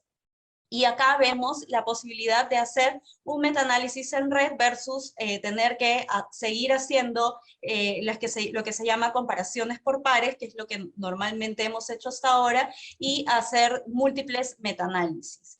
Luego, esto se puede resumir en los perfiles de evidencia y en las tablas de resumen de los hallazgos. Para el metaanálisis en red, como nos explicó Iván, ya existe un formato propio de GRADE que ha elaborado especialmente para el metaanálisis en red. Sin embargo, el hacer, aún en el caso ideal, que hagamos un metaanálisis en red, esto solamente nos va a dar información para los efectos, pero no para los demás criterios de la ETD. Entonces, los demás criterios de la ETD, como nosotros ya conocemos en una ETD convencional, van desde el problema, efectos deseables, efectos indeseables, la certeza de la evidencia, los valores, el balance de los efectos, los recursos necesarios, la certeza de la evidencia de estos recursos, costo-efectividad, equidad, aceptabilidad y viabilidad o factibilidad. En la ETD tradicional evaluamos y respondemos a estas preguntas y hacemos un juicio para cada uno de estos dominios, y luego todos estos resultados van a una tabla resumen de juicios al final. Esto lo tenemos ya implementado en el software Grade Pro y facilita mucho el trabajo. Sin embargo, si tuviéramos que hacer esto para múltiples intervenciones, tendríamos que hacer una ETD para cada comparación, y luego los juicios irían a las tablas de resúmenes, y luego estos juicios tienen que ir a una matriz de resúmenes en donde ya no tenemos, donde tendríamos las intervenciones en las columnas y los juicios en las filas. Pero esto trae dos desafíos principalmente. En primer lugar, que tendríamos que entregarle al panel tantas ETDs como intervenciones estemos evaluando. Entonces, en un contexto de 3 o 4 intervenciones, esto todavía podría ser factible, pero imagínense si tuviéramos de 10 a 15 intervenciones. Esto sería difícil de manejar para un panel. El otro problema adicional que trae este marco convencional de la ETD es que está diseñado, el balance de los efectos, por ejemplo, está diseñado para respondernos simplemente a la pregunta sobre si la intervención que se está evaluando es mejor el comparador o no. Entonces, solamente evalúa estas dos direcciones. En cambio, si nosotros tenemos más intervenciones, nos falta un poco de información para luego saber cuál de estas intervenciones es mejor que la otra cuando las comparamos entre sí. Entonces, para esto, en los avances de la ETD se está ideando o diseñando un marco de ETD adaptado, en donde, por ejemplo, para efectos deseables, tendríamos los juicios para cada una de las intervenciones y para cada outcome en particular, ¿no? Cada una, y luego al final tendríamos un juicio que se puede hacer para todos los outcomes, ¿no? Que en inglés se llama across outcomes. Entonces, esta forma de trabajar nos permitiría, esta parrilla nos permite tener una visualización de todas las intervenciones a la vez, pero para esto es necesario saber no solamente la dirección, como les decía, de si la intervención es mejor o no que su comparador, pero saber cuán relevante es esta diferencia. Para eso es necesario que utilicemos puntos de corte de magnitud. Entonces, por ejemplo, en este caso nosotros vemos que el no efecto es 0. Pero para nosotros hacer una recomendación clínica importante, que realmente pueda ayudar en un contexto clínico, que pueda ayudar a un paciente, a una población, necesitamos saber el tamaño de este efecto, lo que significa este efecto para el paciente. Si esto es un efecto pequeño, si es moderado, si es grande, o si aún pasando el no efecto es trivial, ¿no? Entonces, por ejemplo, aquí tenemos que, para este caso en particular, esto viene del el marco parcialmente contextualizado de Grade, vemos que de 3 horas, de menos 3 horas a más 3 horas, el efecto es trivial o se puede considerar como un efecto, no efecto o un efecto trivial. Entonces, a pesar de que está pasando el no efecto, realmente esto no se va a traducir clínicamente en algo relevante para el paciente. Entonces, nosotros tenemos que tener esa información para poder llenar esta tabla. Y de esa manera luego podremos saber la diferencia entre cada intervención, la diferencia de magnitud de efecto entre cada intervención, y esto nos va a ayudar a poder hacer una jerarquía entre las intervenciones.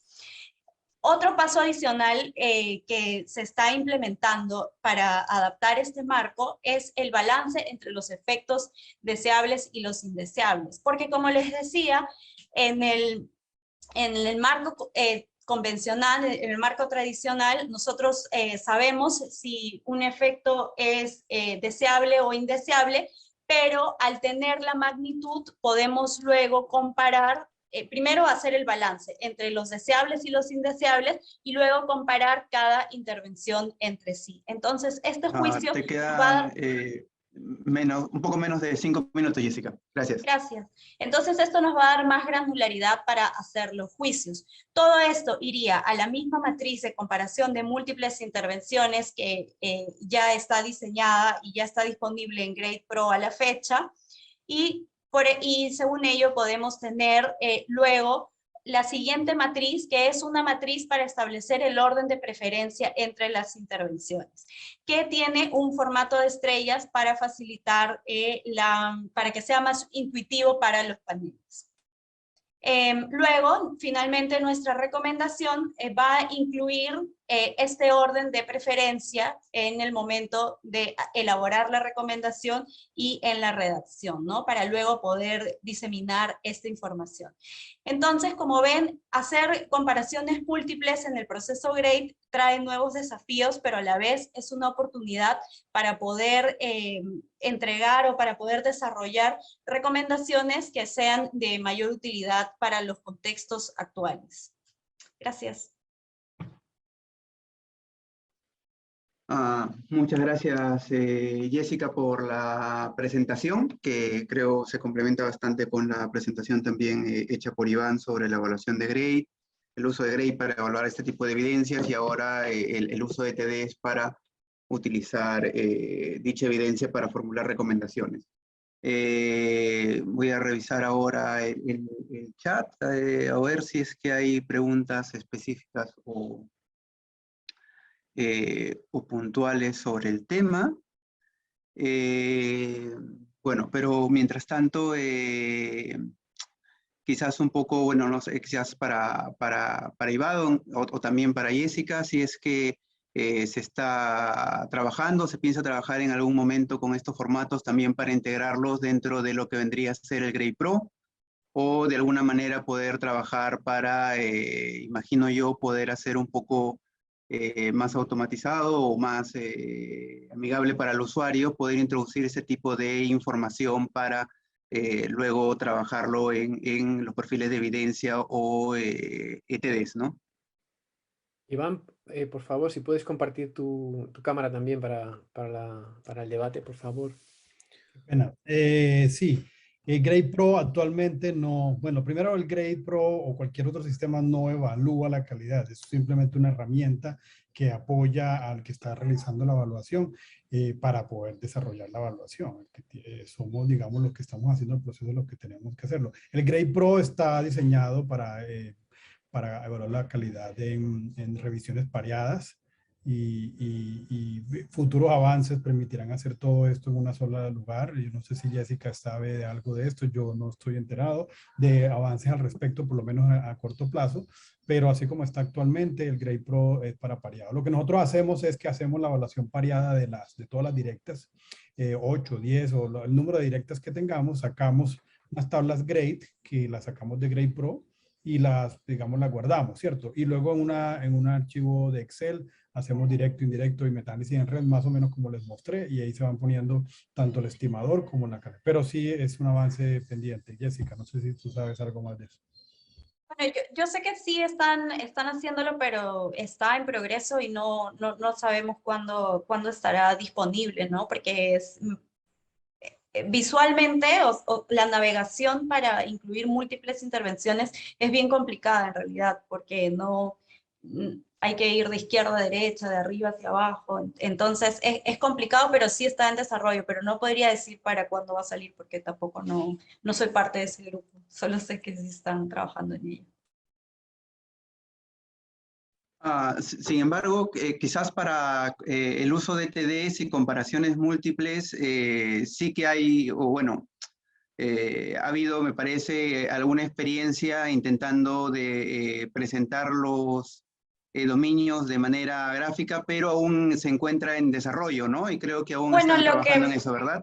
Lo que hay es un poco lo que mostré en la presentación, ¿no? Que son las matrices de comparación de intervenciones múltiples. Entonces, lo que se puede hacer ahora es, pero esto es para la ETD, no es para el Network Meta-Analysis, ¿no? O sea, para la ETD, cuando tienes múltiples comparaciones, lo que haces es hacer todas las ETDs que necesites y luego estos resultados mediante el módulo de comparaciones múltiples se pueden unir en una matriz final donde aparecen solamente los juicios a manera de resumen. Y luego esto se transforma en una siguiente matriz, no se transforma, pero sigue a una siguiente matriz que es la de preferencia entre las intervenciones que está en el formato de estrellas. Pero realmente esto es solamente una parte de cualquiera de los dos procesos que hemos explicado, ¿no? Tanto el de la certeza del network meta-análisis o el meta-análisis en red como de todos los criterios que se tienen que tener en cuenta para la comparación simultánea de múltiples intervenciones. Otra pregunta creo que quizás estaría vinculada a cómo valorar el uso del SUCRA y sobre todo, creo yo, cuando la información por este tipo de resúmenes estadísticos puede quizás no ser necesariamente consistente con la valoración de la relevancia clínica de los resultados que tenemos en el Network Meta-Análisis. No sé si ¿tienes alguna experiencia o algún comentario, Iván? Bueno, manifiesto mis conflictos. Yo soy enemigo del SUCRA. Y la razón por la que soy enemigo del SUCRA es porque el SUCRA es una medida, primero que todo, la estimación del efecto, que puede ser un OR, que usualmente es un OR, una diferencia de medias, es la información con la cual se calcula el SUCRA. El SUCRA es un ranking de la estimación del efecto.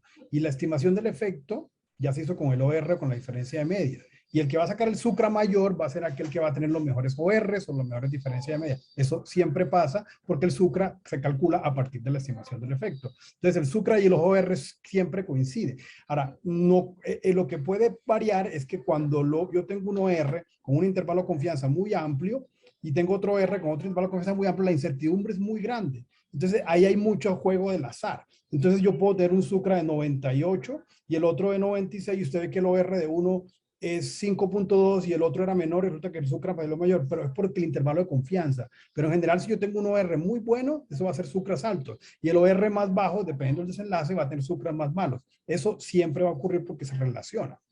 Y la razón por la cual soy enemigo es porque el SUCRA solo da una mirada numérica y dice, usted tiene 98 y la siguiente intervención tiene 97. Y esa diferencia entre 98 y 97 o entre 98 y 96 es una diferencia que todos los tomadores de decisiones y clínicos dicen, este es el mejor y el otro es el segundo mejor. Y resulta que acontece que la mayoría de los SUCRAs no se presentan con intervalos de confianza. Hay unos rangos de incertidumbre. Esos rangos de incertidumbre quiere decir que puede ser por azar. Pero la diferencia entre 98 y 96 puede ser por azar.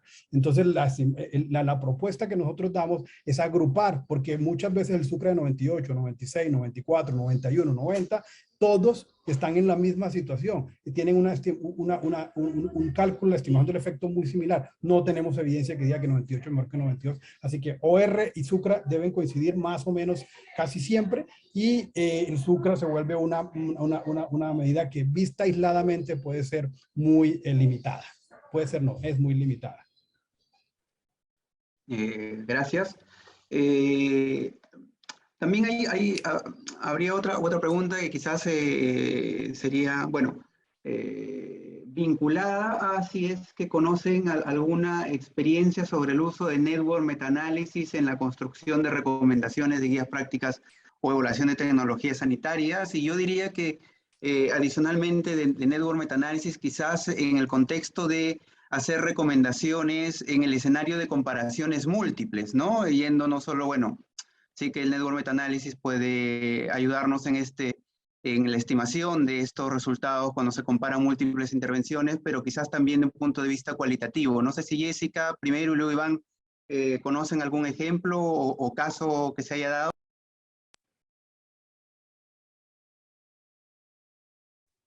Pues no, realmente no, pero me imagino que la metodología es aplicable para ambos, ¿no? No veo por qué no.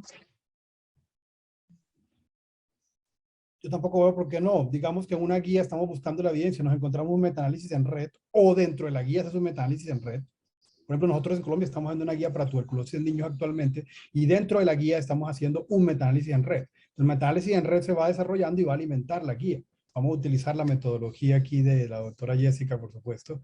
Pero cualquier guía coge metaanálisis en red de la literatura y los analiza. La forma en que se presenta y se presenta al panel es lo que precisamente Jessica mostró, y la forma en que eso sirve para construir la data de la mejor manera es lo que es novedoso, pero las guías están constantemente usando metaanálisis en red, inclusive con o sin metodología Gray la están utilizando. Y esos guías que usan metaanálisis en red para sacar recomendaciones hay muchas, con o sin Gray. Habría que hacer pues una búsqueda, pero sí hay muchos ejemplos. Bueno, solo para comentar un poco sobre este tema, sí que como ejemplo, no del uso de Network Meta-análisis, pero sí comparando cualitativamente múltiples intervenciones, sí que en el centro hemos colaborado hace algún tiempo en una pregunta sobre el efecto de diferentes intervalos de cribado de cáncer de mama, en el cual un poco se intentó aplicar la metodología de hacer una recomendación global en base a diferentes, que se pueden considerar diferentes intervenciones porque son diferentes periodos de cribado para esta patología que, bueno, los interesados pueden ver las recomendaciones que ya están publicadas, y también en esta semana saldrá la revisión sistemática de la misma, ¿no? Aunque debo mencionar que no se aplicó el desarrollo metodológico que ahora está un poco en progreso, bueno, con Jessica y el grupo Gray, ¿no? Y seguramente habrán otros ejemplos, como menciona Iván o Jessica, pero bueno, es cuestión ya de quizás de buscarlo con un poco más de detalle, que seguro serán menos, no tan frecuentes como comparaciones simples, pero de hecho es relevante en salud, ¿no? No sé si hubiera algún otro comentario. Hay una pregunta allí sobre imprecisión, Carlos, que supongo que es para mí. Sí, sí. Sobre esto imagino yo que estará vinculado con evidencia directa e indirecta para imprecisión, o... Yo creo. Finalmente el criterio de imprecisión o se aplica en la evidencia directa cuando, si yo solo tengo evidencia directa en un metaanálisis normal, y el criterio de imprecisión se aplica cuando tengo evidencia mixta. Cuando tengo la evidencia mixta, pues no lo aplico en la evidencia directa, sino que lo aplico al final, como les estaba mencionando previamente. Y ya el otro concepto es cuando no hay evidencia mixta, es decir, solo tengo evidencia indirecta. En el caso que solo tengo evidencia indirecta, pues ahí hay que aplicarle el criterio de imprecisión a la evidencia indirecta. Es decir, al final el criterio de imprecisión siempre se aplica. Si tengo solo evidencia indirecta, se le aplica a la evidencia indirecta cuando no tengo mixta, y si tengo evidencia mixta, se le aplica a la mixta. Lo que, digamos, como que expliqué fue evitar aplicar el criterio de imprecisión 2 veces. No solamente a la evidencia directa, sino también luego a la mixta, porque son 2 veces aplicando el mismo concepto, cuando al final la gente muy probablemente va a usar el estimador mixto. Entonces ya queda doblemente sacrificado por imprecisión, y no debería ser así. Entonces el criterio siempre se aplica cuando solo hay indirecta sobre la indirecta, y cuando hay mixta sobre la mixta. Muchas gracias. Espero que eso haya clarificado el punto. Javier nos comenta también por el chat que hay un ejemplo de uso de metaanálisis en red en una guía argentina de antiproliferativos para retinopatía diabética, que bueno, es de esperar que buscando pues aparezcan ejemplos, porque existen varias situaciones en las cuales hay más de una intervención posible para una condición. Y bueno, hay interés también por futuros metaanálisis en red, por ejemplo, vacunas y otros temas, ¿no? Que seguro pueden ser de interés en general y sobre todo vinculados a nuestra reciente pandemia, que yo creo que hay ejemplos también de metaanálisis en red vinculados a COVID en general, ¿no? No sé si tú has estado colaborando en algún proyecto de estos, Iván, me parece, o me equivoco. Pero te refieres al de los medicamentos, de la revisión viva del BMJ. Yo no hago parte de ese grupo. Ahí está Romina, sé que está Romina ahí. Ahora tenemos una conversación con una gente de Dinamarca para un metaanálisis en red de vacunas en niños menores de 12 años. Precisamente tenemos una reunión pasado mañana. Pero hay información, por supuesto ya hay alguna información. Lo que pasa es que la información todavía no es tan grande como la que teníamos para medicamentos para COVID, para eso sí mucho más, pero sí. Y yo sé que Georgia Salanti, del otro método que hablaba Iván, ella también tiene una iniciativa de Living Network Meta-análisis para COVID. Pero creo que es más asociado a cosas de salud mental, pero bueno, igual, ¿no? Es el tema. Muy bien. Muy bien. Bueno, si no hubieran más preguntas, creo que podemos cerrar por ahora este bloque. Muchas gracias a los dos por las muy interesantes presentaciones. No, gracias a todos ustedes. Muchas gracias. Especial Gracias, saludos Jessica. para Perú. Adiós. Bueno, habiendo terminado este bloque, pasaremos a la última sesión y bloque al mismo tiempo, que estará a cargo del doctor Carlos Cuello, quien es médico pediatra, epidemiólogo clínico, profesor también de la Universidad de McMaster en métodos de investigación en salud y evidencia, y también trabaja en la Agencia Canadiense de Medicamentos y Dispositivos como revisor, ¿no? En este caso, pues, nos hablará sobre la inclusión de estudios de distintos diseños en revisiones sistemáticas usando GRADE, y aprovecho también para felicitarle por la reciente publicación de la incorporación de estudios observacionales y cómo deben incorporarse en la síntesis de evidencia, que imagino que algo de eso también quizás nos comente. Si está con nosotros, Carlos, puedes iniciar.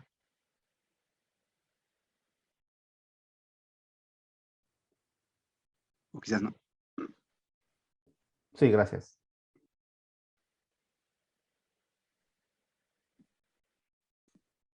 Ok. No sé si puedan ver algo, ¿ya? Sí, está un poco bueno, vacío, en blanco el escritorio. A lo mejor es la siguiente, tienes que mover la pantalla o no sé, o seleccionar otro screen. A ver, déjame ver.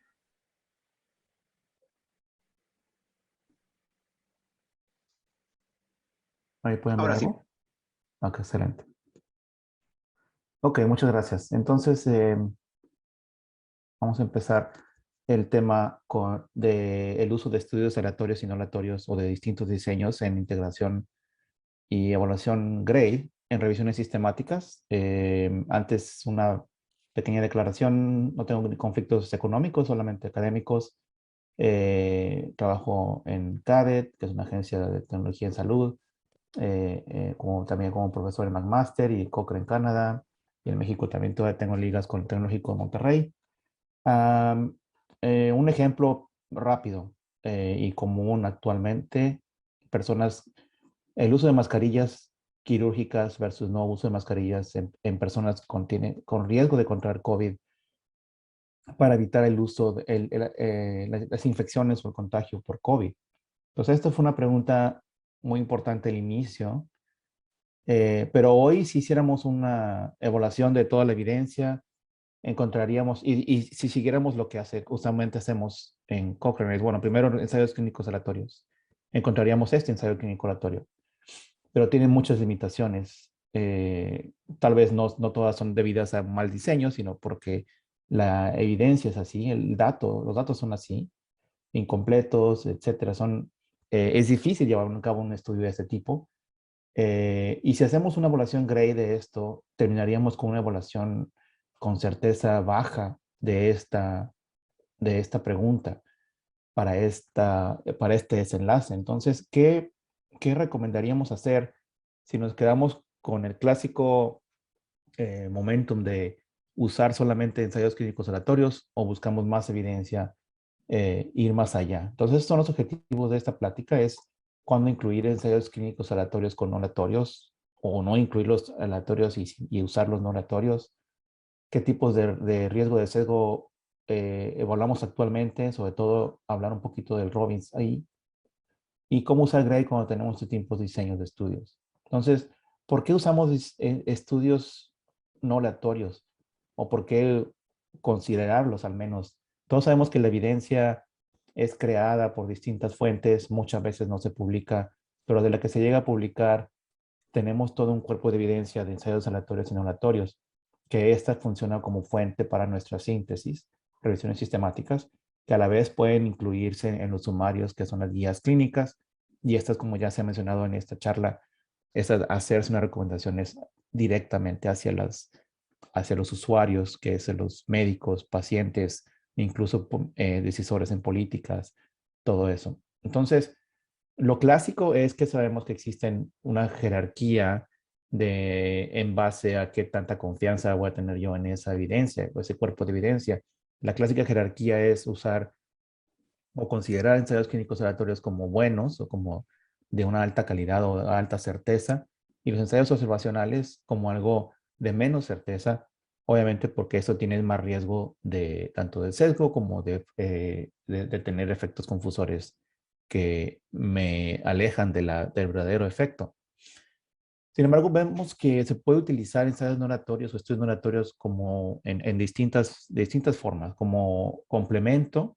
Si, por ejemplo, si la información de los ensayos no observacionales pueden adicionalmente darme, por ejemplo, diferentes riesgos basales, y eso nos da certeza de evidencia en una población, pero también certeza de evidencia en otra población en base a ensayos no aleatorios. O en secuencia también los puedo usar. Por ejemplo, si tengo desenlaces raros, o por ejemplo, en daños, o yo quiero evaluar si una droga produce cáncer o riesgo de cáncer incrementado a cierto tiempo. El ensayo clínico aleatorio a lo mejor no lo tiene, pero encuentro ensayos clínicos observacionales que evaluaron eso a través de los años, y eso puede ser factible de usar ambos. O de reemplazo, cuando los ensayos no aleatorios son mejores que los ensayos clínicos aleatorios.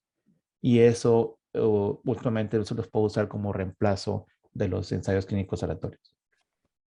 Entonces, la razón por la que todos preferimos ensayos aleatorios es conocida por todos los metodólogos. Nuestro objetivo siempre es determinar la causalidad, es decir, si una intervención o exposición produce un desenlace. Por ejemplo, si yo digo en mujeres embarazadas el uso de fumar, el hecho de fumar produce parto prematuro, yo quiero determinar esa causalidad. Muchas veces no tengo éxito porque a veces no hay ensayos clínicos de esta pregunta por muchas causas. Y sin embargo, yo lo único que determino a veces es una asociación y no una causalidad. Entonces hay barreras que me evitan producir esta causalidad, tanto como el sesgo, factores de confusión o el azar. El azar se refiere más que nada a qué tanta precisión tengo de ese resultado, y esto va más relacionado con el tamaño de muestra y el poder del estudio. Entonces vamos a olvidarnos de eso por un poco, porque eso es esa parte, pero lo que es sesgo y factores de confusión, yo puedo evitar estos o combatirlos con un buen diseño en base a un ensayo clínico aleatorio. Si fuera posible hacer este ensayo clínico como aleatorio, yo tendría que tener una buena secuencia aleatoria y todos estos factores como segamiento, análisis completo de datos, segamiento de evaluadores y un reporte adecuado y no selectivo de desenlace en un estudio ideal para generar lo menos posible que no genere un sesgo. Los clásicos sesgos de Cochrane son estos, que ustedes ya conocen cuando hacen revisiones Cochrane: sesgo de selección, de desempeño, desgaste, detección y reporte, que están ligados a estas acciones. Y con el cambio nuevo ahora del Risk Bias 2.0, ahora tengo una gran, hay un cambio ahora en lo que es la forma en que se mencionan los sesgos en el Risk Bias 2.0. Entonces aquí tengo problemas en distribución aleatoria y estos otros dominios, como se les conoce ahora en la nueva herramienta de Risk Bias 2.0 de Cochrane. Y en los estudios no aleatorios existe el Robbins, que evalúa estos sesgos por problemas en la distribución aleatoria, como inclusión de factores de confusión, selección de participantes, clasificación inapropiada, y los demás son similares entre ellos. Entonces, estas acciones van a protegerme de estos sesgos, usualmente en un ensayo clínico aleatorio. Y en un ensayo clínico observacional, también lo haría. O sea, esa es la importancia de pensar en la pregunta pico y adoptar esa pregunta pico, no importa si se puede hacer o no se puede hacer un ensayo clínico aleatorio para esa pregunta pico. Y esta es la clásica intervención, el concepto básico de Robbins, que es el riesgo de sesgo en estudios no aleatorios. Es pensar, si ustedes hicieran un ensayo observacional, siempre piensen cómo podría ser conducido este estudio si fuese posible hacerlo como un estudio controlado o experimental, es decir, un ensayo clínico aleatorio. Y a eso se le llamamos el target trial, un ensayo clínico objetivo ficticio, pero vaya, pensar en él como algo, un modelo a seguir para evaluar nuestro ensayo clínico observacional. Entonces, así es como Robbins y Gray tratamos de conectar qué cambios vamos a usar. Cuando sale Robbins pensamos qué cambios vamos a usar en Gray para poder seguir evaluando la evidencia como lo hacemos. Sabemos que clásicamente en Gray los ensayos observacionales empiezan como una calidad baja porque tiene inherentemente ese pecado, vamos a llamarle así, de los factores de confusión, que por más que los podamos ajustar o hacer la mejor metodología posible, siempre va a existir esa duda de si no existe factores de confusión residuales.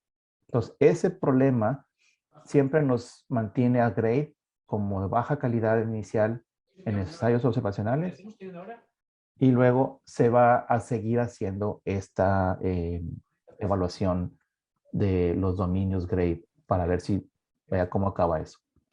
Los ensayos aleatorios empiezan como altos y pueden bajar o subir dependiendo de los dominios, usualmente bajan. Y con la inclusión de Robbins, y ahora podemos empezar como alta calidad los estudios observacionales y siguiendo aplicando estos criterios Gray y que pueden bajar o subir esta información. Al final de cuentas también agregamos, y van a verlo en el Gray Pro, que el riesgo de sesgo, este dominio, cambió un poco agregando un nivel más, precisamente cuando usamos Robbins, al empezar como alta certeza, podemos incluso bajarlo a extremadamente serio para poder ecualizar estos juicios que tenemos al final y podemos ya incluso empezar como igual que un ensayo clínico aleatorio, pero a fin de cuentas usualmente todos los ensayos de observaciones van a acabar como baja calidad. Entonces, esto es lo que mencionaba Carlos hace poco. Este es muy recientemente lo llegamos a publicar, pero nos llevó varios años platicar con todos los expertos en Gray, en Cochrane, en otras áreas metodológicas para ver cómo utilizar o cómo hacer este pensamiento de cuando yo tengo una pregunta pico, ¿qué voy a hacer con la evidencia si lo voy a incluir o no una revisión sistemática en mis ensayos observacionales? Entonces, lo primero que yo quiero considerar es situaciones en las cuales desde el inicio ustedes pueden considerar ensayos observacionales. Por ejemplo, si ustedes van a evaluar ensayos, riesgos basales, pueden empezar a incluir ensayos observacionales para que les provea información sobre diferentes riesgos de base. O cuando los ensayos clínicos aleatorios van a ser, ustedes saben desde el inicio que no van a ser posibles, o que se espera mucha evidencia indirecta de los ensayos clínicos aleatorios. Entonces, esas son situaciones en las que de base empezamos con observacionales. Si no, lo ideal en estos casos es hacer un scoping de literatura, un scoping review antes de llevar a cabo su revisión sistemática. Y esto implica saber más o menos qué va a pasar cuando yo haga mi revisión sistemática, encontrar ensayos clínicos observacionales y aleatorios o ninguno. En base a esto, mis preguntas son si voy a encontrar ensayos observacionales o no, perdón, ensayos aleatorios o no. Si yo estoy bien seguro que no voy a encontrar aleatorios, pues hacemos una revisión sistemática como o cualquier otra que incluye solamente observacionales. Si yo no estoy seguro o estoy seguro que hay ensayos aleatorios, continúo con la búsqueda de la evidencia y busco ambos diseños de estudios y los puedo actualmente separar entre aleatorios y no aleatorios en una base de datos o en EndNote o cualquier otro tipo de formularios. Y evaluar primero, nuestra recomendación es evaluar primero ensayos clínicos aleatorios y evaluar la certeza de la evidencia de ese cuerpo de evidencia de aleatorios. Dependiendo de cómo Gray los evalúe, ustedes pueden continuar usando solamente ensayos clínicos aleatorios o si el equipo lo decide, si la evidencia es moderada, de baja o muy baja certeza, considerar usar los ensayos observacionales. Sobre todo si ustedes ven en base a su scoping review que la evidencia observacional les puede complementar o reemplazar o usar en secuencia con los estudios aleatorios. Básicamente decimos si tiene certeza alta de esa evidencia por ser aleatoria, no tiene caso buscar ensayos observacionales. Entonces, si vemos en nuestro ejemplo de las mascarillas, veríamos que esta evidencia es baja y no me da mucha información realmente. Entonces, sobre todo si hago una guía clínica o una recomendación rápida, seguramente no va a ser suficiente y cualquiera diría, bueno, es mejor empezar a buscar ensayos observacionales. De hecho, este fue el proceso que utilizamos para esta revisión, buscar todos los tipos de estudios. Obviamente no había ensayos clínicos aleatorios en aquel entonces y por lo tanto utilizamos ensayos observacionales, los cuales nos dio una recomendación, unos resultados del uso de mascarillas. Y en una tabla Gray, de 5 minutos, Carlos. Gracias. En una tabla Gray, en un perfil de evidencia Gray, ustedes vamos a observar ya la comparación entre ensayos aleatorios y no aleatorios de los dos cuerpos de evidencia. Este es un proceso, ya después de aquí, muchas preguntas surgen, sobre todo, ¿los puedo combinar o no los puedo combinar? Si los combino, ¿cómo va a ser el total de la evidencia? Si la certeza de la evidencia va a mejorar, no va a mejorar. Entonces, créanme que esas preguntas son importantes y las estamos siguiendo evaluando. Ese es el siguiente paso del trabajo, es evaluar cómo la evidencia de ambos estudios, de ambos cuerpos de evidencia, o ambos diseños de estudios se pueden utilizar en conjunto. Mucha gente hace un metaanálisis combinado de ensayos aleatorios y no aleatorios, lo cual no ha sido, no es muy recomendable precisamente por las diferencias inherentes entre el observacional y el aleatorio. Sin embargo, varias revisiones sistemáticas de este tema han demostrado que si yo tengo un cuerpo de evidencia de aleatorios y otro de no aleatorios, al compararlos, cuando son la misma pregunta pico, las diferencias no son muchas y son más que nada por diferencias en la población o en la intervención, es decir, por heterogeneidad entre uno y otro, más que por el diseño de estudio. Y esto aplica también para procesos como el real world evidence que llamamos.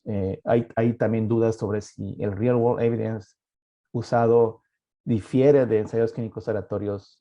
Sobre todo esto aplica en evaluación de etiologías sanitarias y en enfermedades raras, que se está usando mucho y es algo muy importante que tenemos que evaluar en los siguientes años para ver qué va a ocurrir en este sentido. Pero es algo que, bueno, se debe que trabajar. Y aquí voy a parar para pasar a cualquier otro tipo de preguntas que tengan. Muchas gracias. Muchas gracias, Carlos. Interesante presentación sobre sobre todo pensando más allá de los ensayos clínicos e incorporando diferentes tipos de diseños para responder preguntas relevantes, ¿no? Sobre todo en nuestro contexto actual, donde sí que hay que dar respuestas con la evidencia que encontremos o que se encuentra disponible, ¿no? Estoy mirando a ver si el tipo o las preguntas que hay en este momento. quizás una de las preguntas que es una clarificación, ¿no? Sobre cómo hacemos o en dónde clasificaríamos, ¿no? Aquellos estudios que son experimentales, pero que no son randomizados, ¿no? Que creo que ya esto queda un poco claro con las nuevas herramientas de sesgo, pero quizás podrías un poco aclarar el concepto también, ¿no? Para aquellos que no, bueno, que necesiten un poco más de clarificación al tema, ¿no? Sí, sí, esa es una buena pregunta. No sé si todavía ve mi pantalla. ¿Todavía se ve? Sí. Sí. Ok. Este lo explica bien esa pregunta.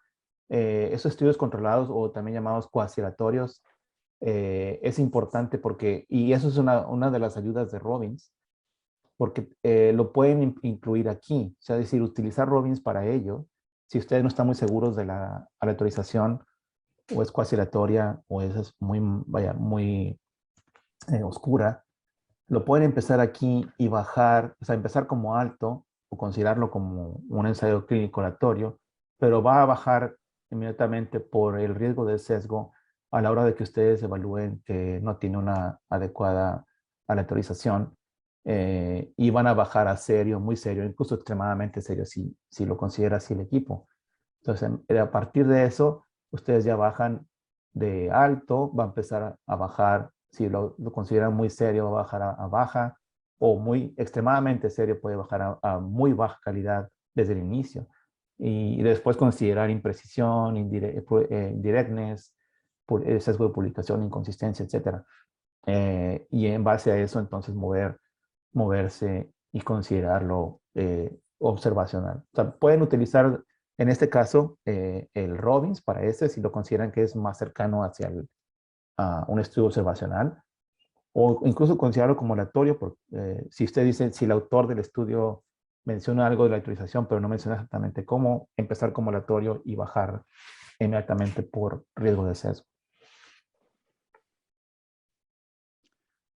Muchas gracias. En este caso, bueno, sí que entenderíamos que aunque sea un estudio experimental, la división entre, por ejemplo, usar Robbins o no estaría vinculado a si tuvo o no tuvo un proceso de aleatorización, ¿no? Que en todo caso estaría dentro del grupo de no aleatorizados. Sí. Quizás aprovecho también ahora la pregunta, por si no hubiera quedado esto claro, que bueno, esta aproximación de usar el Gray con Robbins sí que puede variar de la clásica evaluación de estudios observacionales, ¿no? En el cual partía de bajo, ¿no? Y creo que se vincula un poco con la pregunta también que hicieron, ¿no? Puesto que, cierto, ahora estarían en no aleatorizados, pero como bien has mencionado, no esperamos pues que por esto se inicie desde una certeza baja, sino de alta, ¿no? Y luego iría bajando, ¿no? Así es. Sí, pueden empezar con una certeza alta y el riesgo de sesgo va a ser definitivamente muy serio, extremadamente serio. Dependiendo del estudio, hay estudios que reportan muy poco en base a eso, aunque lo dicen que es randomizado, pero es ver cada caso individual. Ahí, desgraciadamente, cada estudio menciona ciertas informaciones y otras no. Lo ideal sería obviamente contactar al autor y calificar todo lo que se hizo o no se hizo. Carlos, tienes un par de comentarios más. Si existe un marco Sí. diferente para estudios de la vida real, y también un comentario de Javier Armando y otro de Marcela Cortés. Se encuentra interesante. No obstante, se pregunta de si debe ser un desafío otorgar mayor evidencia a lo que no lo tiene y reportar correctamente. ¿Cómo lo ves? No entiendo la segunda. Desafío otorgar mayor evidencia. ¿Mayor certeza de evidencia? Sí, entiendo que sí. Ok.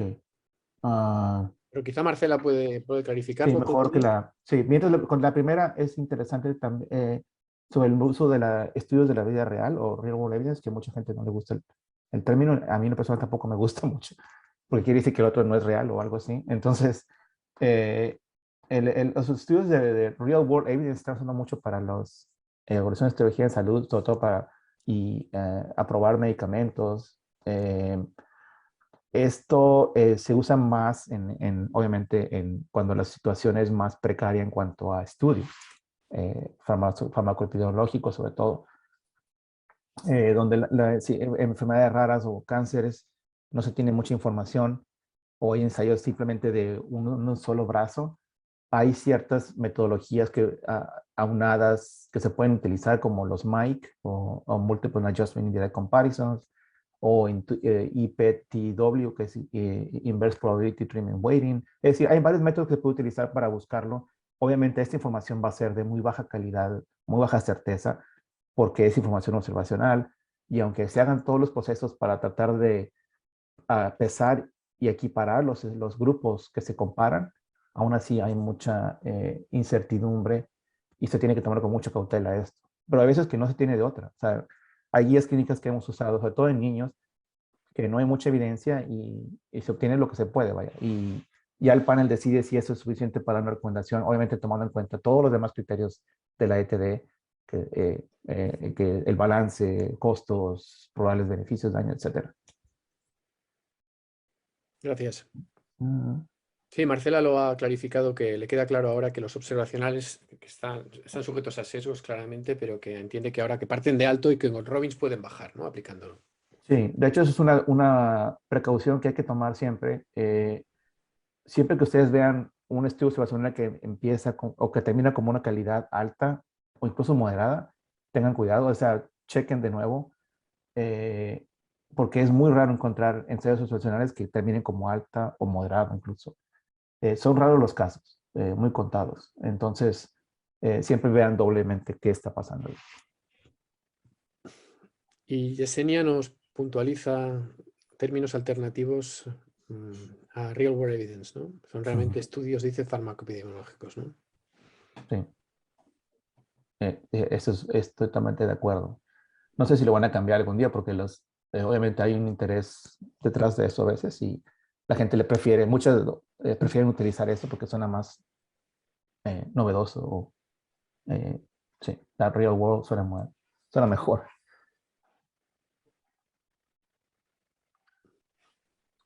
¿Alguna otra? Bueno, parece que no, Carlos, nos están extinguiendo ya las preguntas. No está mal tampoco acabar con un par de minutos de antelación, a pesar de todo. No sé si tienes alguna cosa más, Carlos. Carlos 1, Carlos 2. No por mi parte, creo que la mayor parte de las preguntas ya han sido respondidas. Y bueno, creo que pasaríamos al cierre, o si es que hay algún anuncio en particular, Pablo, que haya que hacer. Sí, no, de acuerdo con cerrar. Muchas gracias, Carlos Cuello, por tu presentación, y muchas gracias a todos los ponentes por las excelentes presentaciones y el nivel de la sesión en general. Y por supuesto a los asistentes, que han sido muy numerosos. Para cerrar, comentar de nuevo que esta es la última sesión del año y que el año que viene seguirán, y la primera será el 26 de enero, todavía para concretar las fechas. Y también cerrar diciendo que, bueno, para todos los miembros Cochrane que todavía no han votado a las elecciones del Governing Board, que hoy es el último día y todavía pueden hacerlo. Y ya sería todo. Muchas gracias y hasta la próxima. Muchas gracias. Hasta luego.